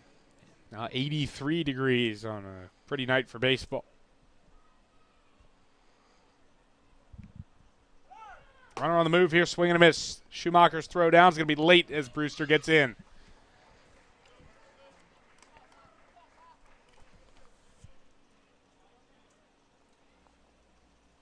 Like he almost had his timing down while in the box. That was a really good jump. You had a really good feeling about Really being good able jump. to go there.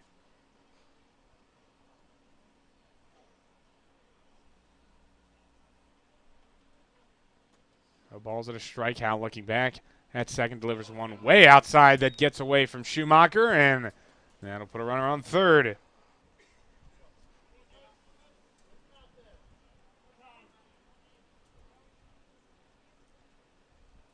For Hal, he still can focus on the guy at the plate, but Schumacher going to go out. Talk with Hal. You never know how things are going to get with runners on second, especially with the sides. It gets a little more complicated when someone can look at exactly what you're doing.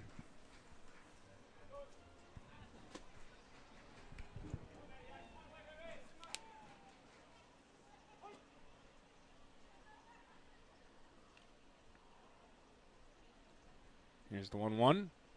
Up high, 2 balls and 1 strike.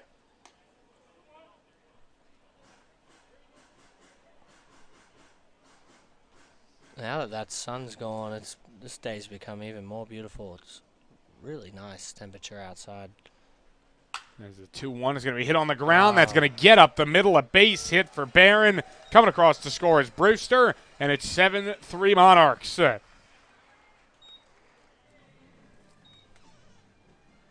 Broke the silence a little bit there with the first run in The third baseman, number 2 27, innings, 2 whole. Thornhill. And this brings up Sawyer Thornhill. Certainly now crunch time for the Batcats if they can get out of this inning with no more damage done. You know, 3 more innings left to try and get a 4-run lead back. This one grounded, gets past Waller over on the right side, but Gotro let it back him up, flipped it to Howell, and they get out of the inning with just the 1 run allowed. And the count, or the score, my apologies, moves to 7-3 Monarchs. And the Batcats now 4 straight scoreless offensive innings. They're going to need to break that streak if they don't want to be defeated in this series against the Hutch Monarchs. We'll see how things shake out. Top of the 7th is next on the Batcats Media Network. This is infielder Brady Kreitzer. You're watching Batcats Baseball on Batcats Media Network.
Gotro, the leadoff man for the Batcats in the top of the 7th inning. A first pitch swing and a miss. And the count 0-1 as Michael Mulholland goes out again for his 2nd inning of work after putting the Batcats down in order in the top of the 6th inning.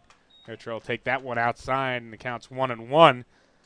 Gotro 0 for 2 with a flyout and a strikeout so far for him. Here's the 1-1 pitch, and he hits one in the air to left straight Just away. missed another one. Will Starks got that one, and that's the first out here in the top of the 7th inning.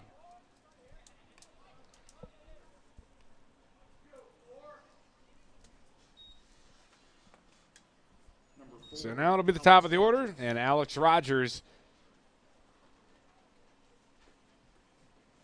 This is the time Batcats really need at least something here offensively. Well, Alex Rogers is the guy to get us started. He knows how to do it. 2 hits in the game, and his base stealing ability, even if he can just draw a walk, get something moving for the Batcats in the right direction. Exactly.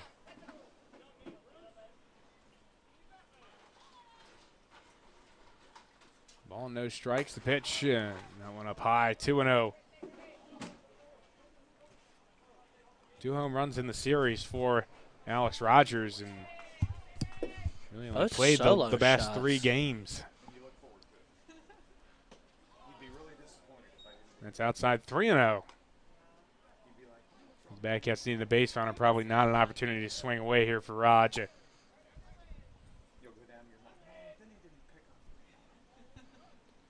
3-0.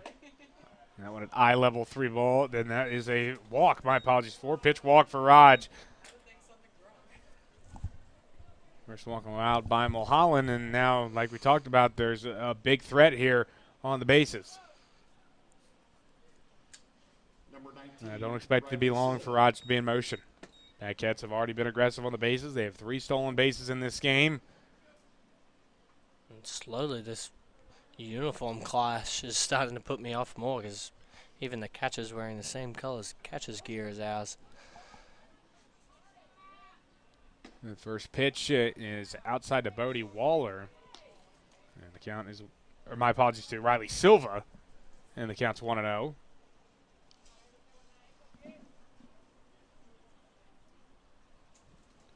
They will throw over, and Raj able to dive back in.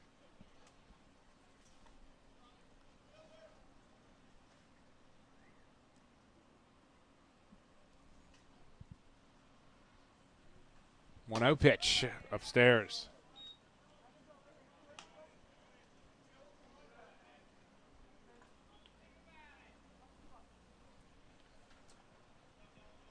Six straight balls issued by Mulholland. As this one is popped up left side on the 2-0 pitch, and Silva will be out. Got jammed a bit there.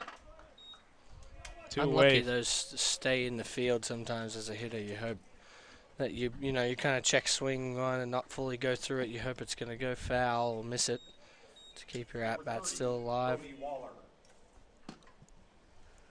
But instead, there are 2 outs for Bodie Waller. Raj is on first. 7-3 Monarchs here in the top of the 7th inning. First pitch to Bodie. Misses 1-0, and congratulations in for Bodie as well. Just committed to play at Mount Marty University in South Dakota. As Raj is moving here, swinging a miss really late from Bodie. Almost like a possible protection swing. Raj able to slide in head first, and the Batcats have their 70th stolen base season.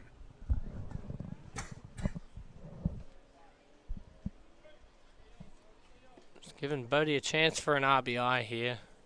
Outfield base hitter definitely score someone like Alex Rogers. And that one fouled off by Waller, and it'll be a 1-2.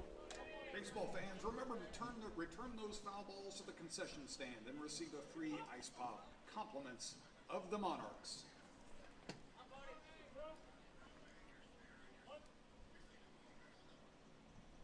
And it's 1 ball and 2 strikes. Here's the pitch, and Bodie hits this one towards the middle. It's a stop by Bloomberg. He's got to throw off balance, and he gets Waller. Another great play. And that one saved a run. If that one gets underneath him, Raj is probably scoring. And instead, the Batcats are scoreless for the 5th straight inning offensively. And it's time to stretch here in Hutchinson with the Cats down by 4.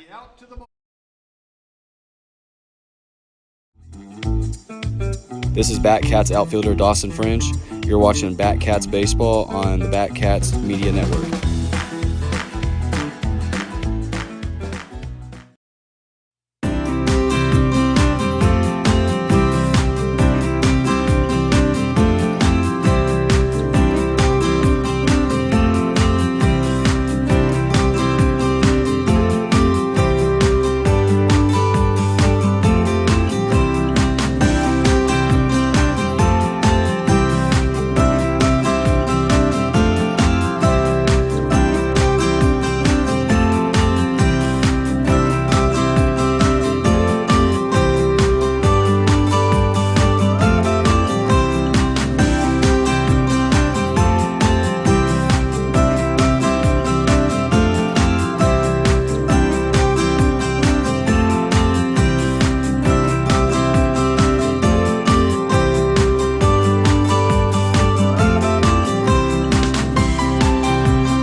Matthew Howell back on the mound here, bottom of the 7th inning. First pitch, Hunter Autry lines it over to Gotro, and he makes the grab.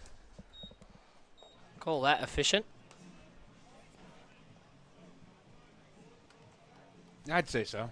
1 pitch, 1 out. It's unfortunate again, though. I think that's at least the 2nd or 3rd liner we've seen get caught. From either side, too.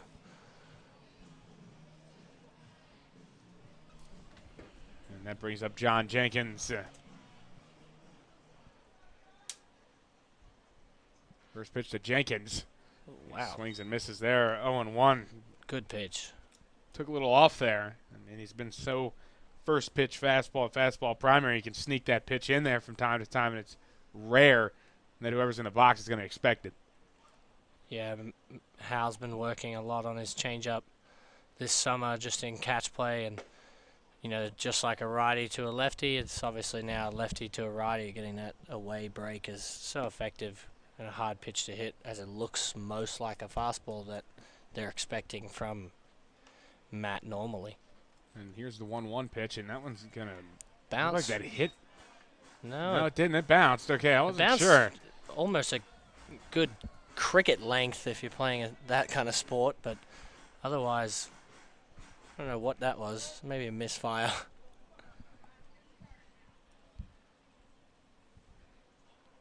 Hal ready for 2-1 offering. And this is hit foul by Jenkins, 2-2. And talking about changeups, I personally think it's the best pitch in the game to get a strikeout looking on, just because you can just see the knee buckler, the big shift in weight, and then you just have to watch it go by because their timing's way off. 100%. That, or you can just see huge swing out of the shoes at him as well. And both are just very entertaining, at least. And the 2-2. Jenkins fouls it off. I think those are some of the plays where even you on the mound just smile a little bit. And when you throw a really good changeup, it's got a good bite. It always is a good feeling.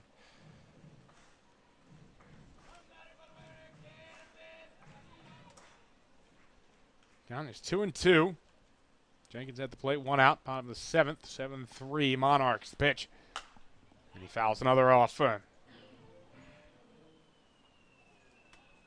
forget, baseball fans, return those foul balls to the concession stand for a free ice pop. Compliments of the Monarchs. We thank you for your assistance. Went through 43 baseballs last night. Howell ready. And here's the 2-2. And that was inside. Almost hitting him.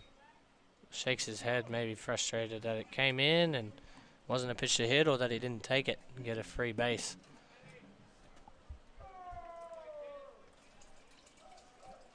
So ready for a full count pitch here from Howell. And delivery. And that'll miss, and it'll be a full count walk. Jenkins gets on with one away. It's Howell's second free pass, and it brings up Jimmy Bloomberg. The second baseman, number 1, Jimmy Bloomberg. Bloomberg 0 for 3 with 2 strikeouts. Hasn't been his day. The rest of the offense has picked him up, though.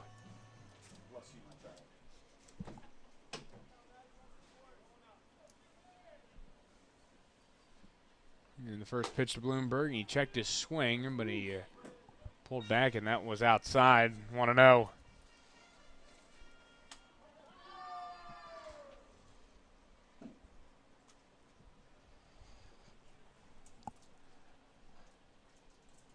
Out from the stretch to pitch, and Bloomberg fouls it off. So it'll be a 1-1 count.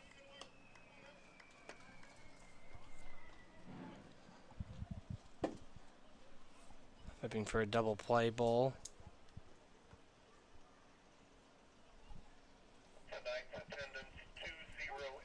It's been a little bit tough for the Batcats in that category this series.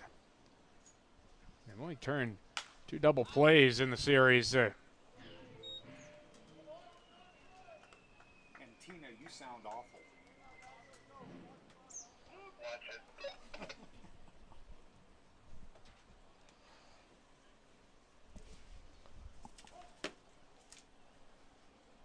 1-2 count.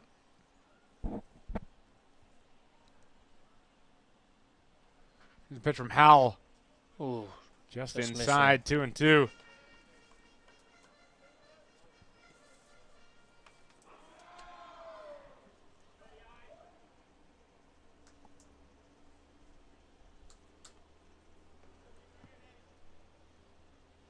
Now works 2-2, and that one up high, 3-2.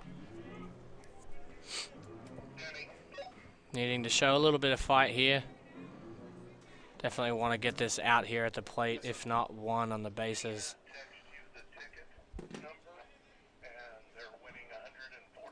So it'll be a 3-2. That one take. down low and skips away from Schumacher, but it's ball 4 anyway, so 2 on with only 1 out. Nixon Brandon coming up, who had that monstrous 2-run home run in the 3rd inning. Number 40, Nixon Brannon. A frustrating back end of this series for the Batcats. They won game 1, 4-3 in a tight one, and lost 6-2 in Great Bend, and were beat up yesterday, 13-6. And the first pitch comes in high to Brannon, and they're running out of time here offensively in game 4. Only 6 outs to work with, need 4 runs. Well, 6 outs. They did get 3 at the start, so you can say it's doable, but it's been silent since then for 4 whole innings. 1-0 pitch, fouled back by Brandon, and it's now 1-1.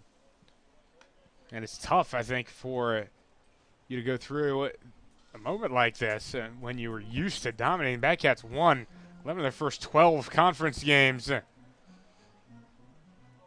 if you want to be more aggressive, they won their first 11 conference games before they dropped that series finale to Newton. Then Hayesville beat them in the opener of that series, and the Batcats responded by winning 3 in a row. This is struggling a little to find the zone right now, but like we said, it takes maybe some sort of reset. With the double play opportunity, though, he's not in too much danger with only 1 runner in that scoring position.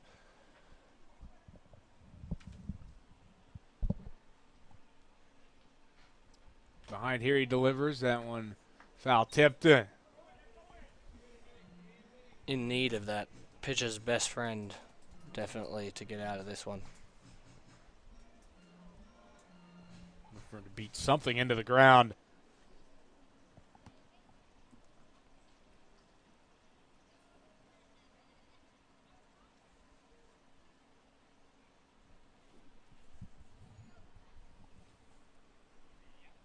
Here's Howley, looks back at second, and the 2-2 pitch.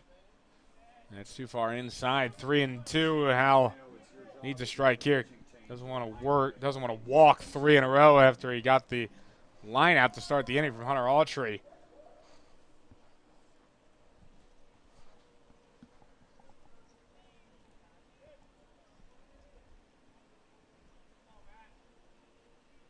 Here's the payoff pitch. This is fouled off. Brandon staying alive. Big swing again. Trying to do some damage and extend their 4-run lead.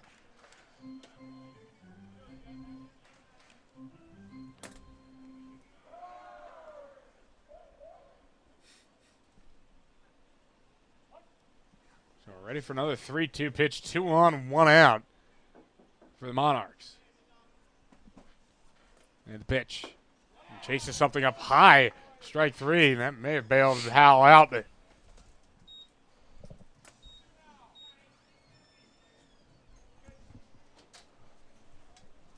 The shortstop, number 18, Cade. he'll take it, though, as Cade Clemens comes to the plate. Still in that same position with 2 guys on.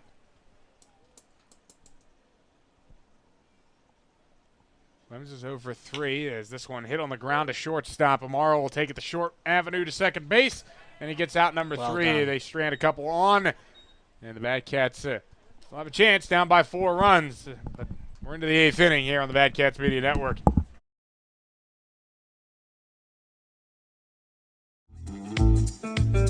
This is outfielder Riley Silva, and you're watching Batcats Baseball on the Batcats Media Network.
into the 8th for the Batcats.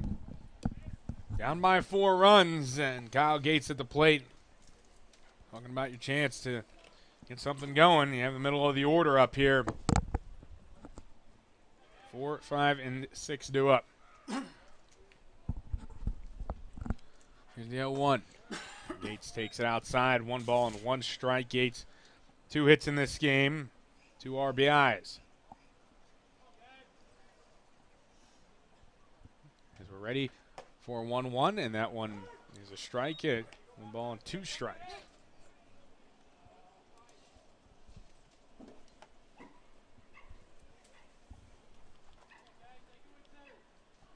One, 2. Outside. It's 2 balls and 2 strikes.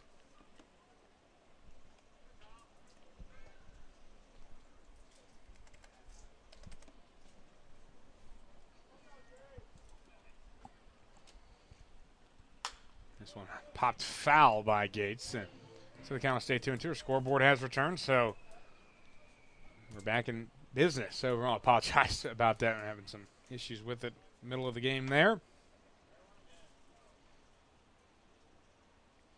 Mulholland staying on the mound for these Monarchs and gets a swing and a miss out of Gates. That's out number 1. Mulholland has 2 strikeouts now in this relief appearance. Good pitch. Definitely had him fooled on that left-handed slider. Way out in front of it.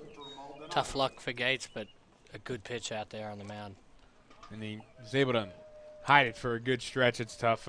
That lefty-lefty slider. Difficult to track coming out of the hand as Coulter Maldonado comes up.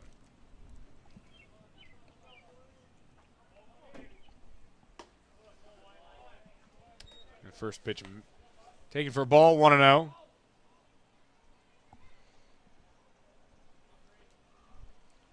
Quickly set to deliver again, and a swing and a miss from Maldonado. 1 ball and 1 strike. Maldonado 0 for 2. That hit by a pitch his first time up, but it's grounded out and popped out on the infield the rest of the way as that's a strike called. Joey frames it well. So it's now 1-2 as Maldonado is behind in the hole. Mulholland steps off there. Now he's ready to deliver 1-2, and that is going to be on the inside corner, and Maldonado is punched out. Strikeout's been a real big issue for the Batcats the last 2 days in particular. They struck out 27 times in their last 2 games. Way too many. And that's half your outs. Exactly. So you have that, and you struck out 9 times today, which is an improvement, but still not a number you're looking for. You like to keep it under double digits if you can. Definitely. Here's the first pitch. And that one missed. He fooled the umpire. Cy Schumacher at the plate, 1 for 3. Batcats only 4 outs to work with to get 4 runs. 1-0 from Mulholland. That's on the outside corner, and it's 1-1.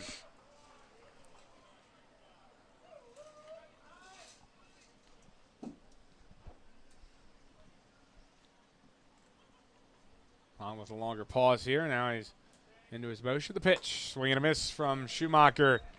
Electing to go 3 lefty sliders right there. It's clearly got some good action on it. Mm-hmm. Batcats lefties have struggled. There's you see Mulholland looking to strike out the side here. 1-2. And he does. That's the second time the Batcats have struck out 3 times in 1 inning. They did the same thing in the 4th when Nathan Adler was on the mound, and now here in the 8th they do it with Mulholland on the mound. And the Batcats have 10 strikeouts as a team. So it just hasn't been there with a contact-making standpoint, and now they're down to their last 3 outs offensively. But before that, we'll see the bottom of the 8th here from Hobart Detterfield.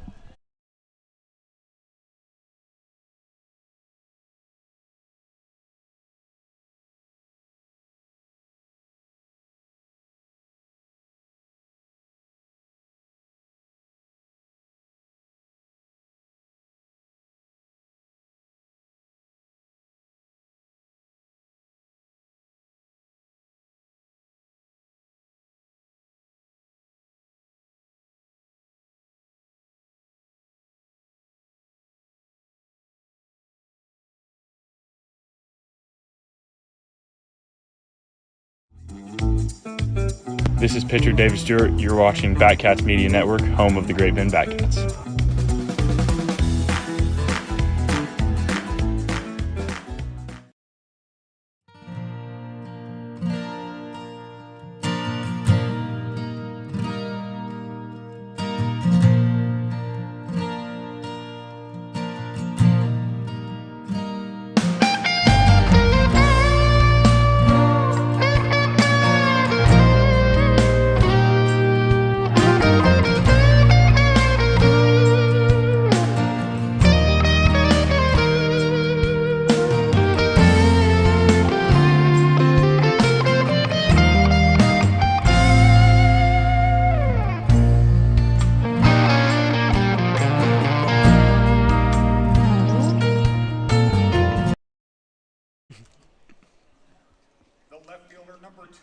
Bottom of the 8th inning, Monarchs with a 4-run lead. They have this series victory in their sights. One more opportunity to pad the lead before the top of the 9th inning. Batcats will have their last ups, but Will Stark will lead off as Matthew Howell's first delivery. That's a strike called, 0-1. That player has been given a lot of strikes on that outside corner. And that one missed, so it's 1-1. Howell's done his best to keep the team in the game. 3 innings of relief work, 1 hit, 1 run, 3 walks, and 4 strikeouts. So he's kept the Batcats in it, but their offense has abandoned them. That's inside, 2-1.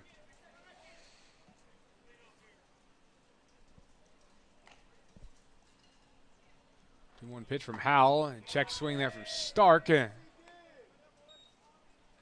go. Wow. There's no chance to appeal that, really, because the field umpire's at first. And we've seen it appealed before and called a strike, which we've shared our opinions on before, as that's a strike. And the count's 3-2.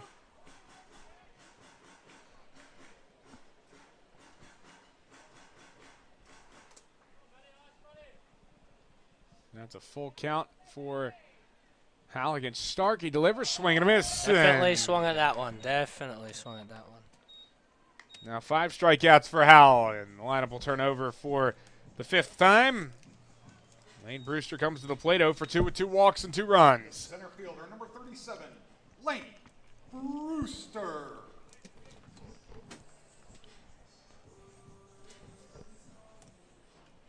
You might see a bunt. Now third baseman's coming up a little bit. The first pitch, and he bunts this foul. 0-1. Questionable chance to bunt.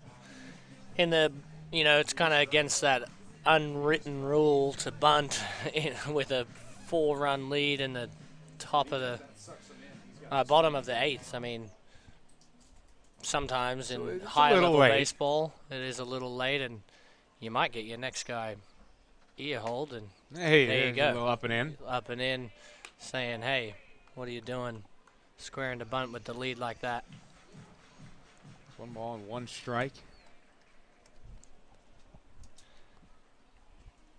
And that one swung on and missed. 1-2 to Lane Brewster. Now working quickly, 1-2. And there we go. Swing and a miss. And back-to-back strikeouts for Howell here in the bottom of the 8th, and he has a half dozen. It's almost like I've heard people say the baseball gods sometimes play it in when you don't get those bunts down. You might not be able to get on base that time. So good work from Howell striking him out. So now there's 2-way in the bottom of the 8th inning. It's funny how many baseball ethics questions there are. It's not in any other sport. No, there isn't. I don't even know if it is in any other international sports either. Nope. I mean, that's this amount of kind of ethics questions, unwritten rules about stealing bases when you're leading, swinging on 3-0 counts when you're leading. Yeah. It's retaliation when one guy gets hit. Now that's kind of phased its way out a little bit. Nowadays, I mean, looking at home runs, and that's been the big thing. You got umpires pushing guys down the line. Is this one hitting the foul ground, but third base Maldonado makes the catch. Good efficient inning. Yeah, that works for Matthew Howley. 2 strikeouts and a foul pop, and he's out of that inning. Bad Cats need 4 runs to try and extend this game. It's the last chance for the Cats when we come back.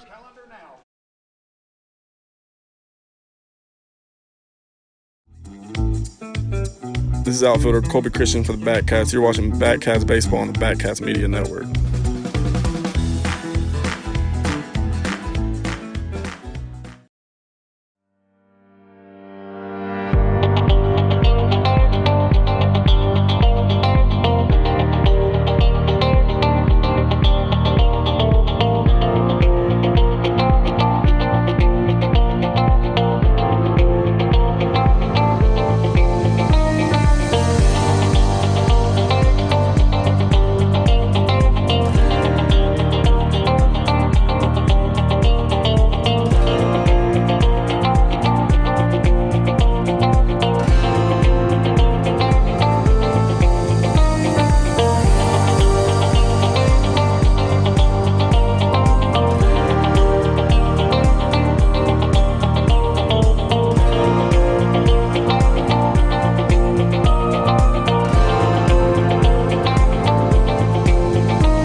Batcats need the bottom of the lineup to be their saviors in this one, at least to get something started. Braden Davis comes onto the mound for the Hutch Monarchs, and this one he didn't get a save, but he closed out the game that the Monarchs won 6-2 in Game 2 of the series. And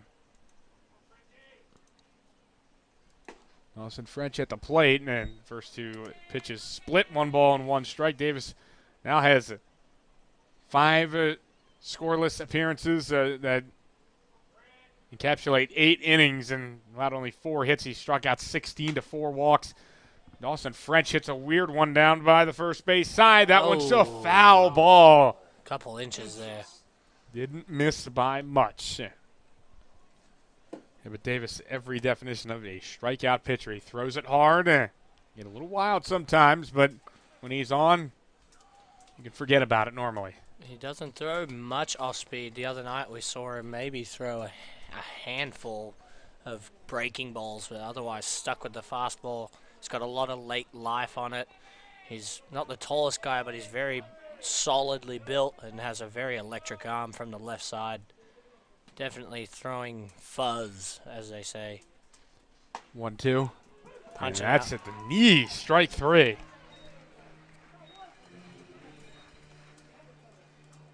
For a second time, French has struck out in the game. First strikeout for Davis. You kind of have those buzzwords for stuff in Australia too. Is there like different, when you're throwing heat or throwing smoke or singing BBs? There's definitely a couple, and unfortunately most of them are vulgar because our slang and culture does provide plenty of that to go around. They're not safe for broadcast.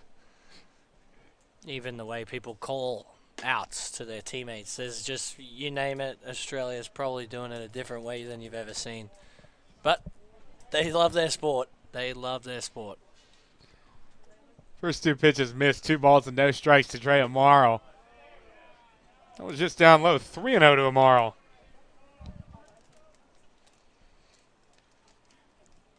Davis got the first out that he needed, and only 2 outs away from securing a Monarchs victory in this 4-game series. That's a strike as he gets back in the zone, 3-1.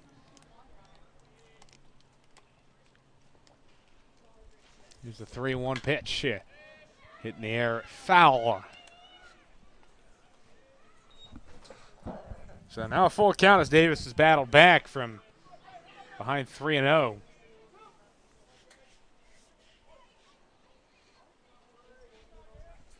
So it'll be a 3-2. And this one foul tipped and held by the catcher, Barron. And another strikeout. Batcats have struck out 5 straight times now. Mulholland struck out the side in the 8th. And now Davis has the first 2 struck out in the 9th. And Hunter Gautreau to the plate, last hope for the Batcats. And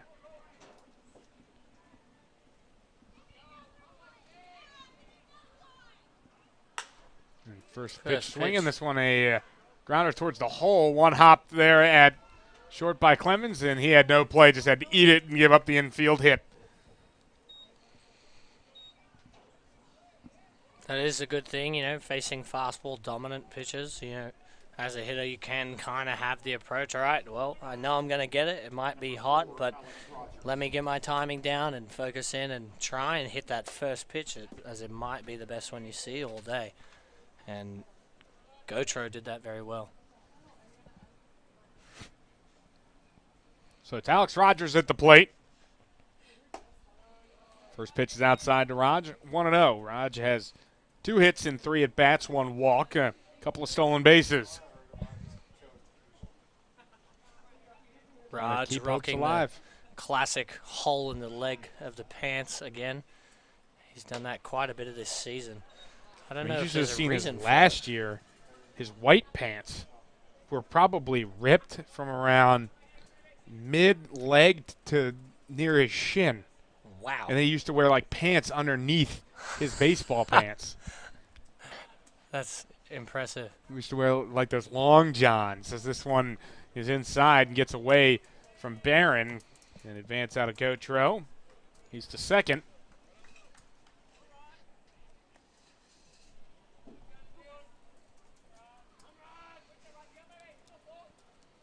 Chance for an RBI. Don't want to waste any at-bats. This one outside, 3-1. And I don't know if he's pitching careful or just not around the zone this at-bat, but, Raj is someone that has seen this kind of velocity before and takes a huge hack at that fastball up and away in the zone and fouls it off, unfortunately. It is now full count. 2 out. 3-2. This one foul tipped and held by the catcher Barron, and that does it for the series finale between the Batcats and the Monarchs. The Monarchs win it. Final score 7-3 here at Hobart Detter Field. Batcats took the opener in this series, and then Monarchs responded by winning 3 straight. And these 2 teams are now tied in the standings, a tie for second place in the Sunflower Collegiate League. And the Monarchs really turned it around on the Batcats after losing that opening game. Batcats were kind of flexing their muscle a little bit and how well they had been playing. And all of a sudden the Monarchs really came firing back. And these 3 teams at the top of the standings, the order of power is starting to change a little bit. Batcats entered the weekend at first, and you could argue now with tiebreakers there at the bottom of those 3 teams. And they'll just have to really think about rebounding against Kingman. They're back at home. It's just an opportunity like we've talked about with pitching and really all the games in this series. You really, truly just need to reset these games. They're behind you in the rearview mirror. Yeah. You cannot let it affect your future. Because we still have to play one of the top teams, and anything we can do to get as many wins as possible. You can't keep thinking about the losses. Batcats leave a tough 9 on in this one. They had an early lead, but they squandered that and then some as they drop it 7-3. This game all turned around in the second inning on the grand slam by Sawyer Thornhill. Turned a 3-0 in Batcat lead to a 4-3 deficit, and they just could not recover from it as the Batcats go scoreless in the latter 7 innings of the ball game and drop it to the Hutch Monarchs by a final score 7-3. We'll have a quick post-game show here on the Batcats Media Network, and we'll sign things off for tonight. But for now, stick with us here on the Batcats Media Network.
Now we're back here on the Bad Cats Media Network, and player of the game, the man who turned this game all around for the Hutch Monarchs, and it's sort of Thornhill. I mean, the Bad Cats were in a spot where they felt like they were in control, and then Thornhill hits the ball out straight away center field on the grand slam with the bases loaded after the Bad Cats had left the bases loaded in the first inning. They played well defensively in that inning to get out of it, and then end up giving up a grand slam the next inning. That really kind of turned the whole game around, and from there on kind of fell away from them, and they end up dropping it 7-3 the final score.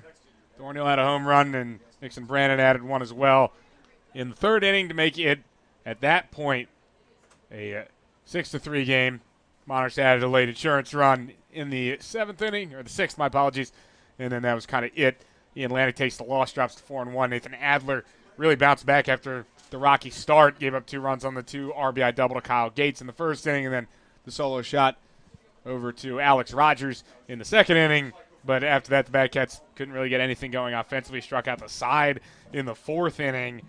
So he really responded well in the game, and that allowed Hutch to kind of push forward and pick up the win here in this one. For the Bad Cats, end up falling now to a record of 19-6 overall in the season, while the Monarchs improved to 15-5, and the Bad Cats now tied with the Monarchs in the standings, both 2 games behind Cheney, who won again today. So I mean, there's a lot of work to be done. There's no doubt about that on both sides catching the Diamond Dogs, but now the Monarchs kind of have that edge, and we'll see how things go the rest of the way. But the Bad Cats back in action tomorrow at Al Burns Memorial Field against Kingman Islanders, and they'll try and wash the sour taste out of their mouth and things get back to baseball tomorrow. And then hopefully the Bad Cats can have some momentum going into the All-Star break, which will be after that Islanders series. But that'll do it for that Great Bad Cats Media Network here from Hobart Detter Field. For my partner, Brett Allen, my name is Mark McClure, wishing you a pleasant rest of your Wednesday from Hutchinson, Kansas. For the last time, Monarchs win at 7-3 and win the series 3-1.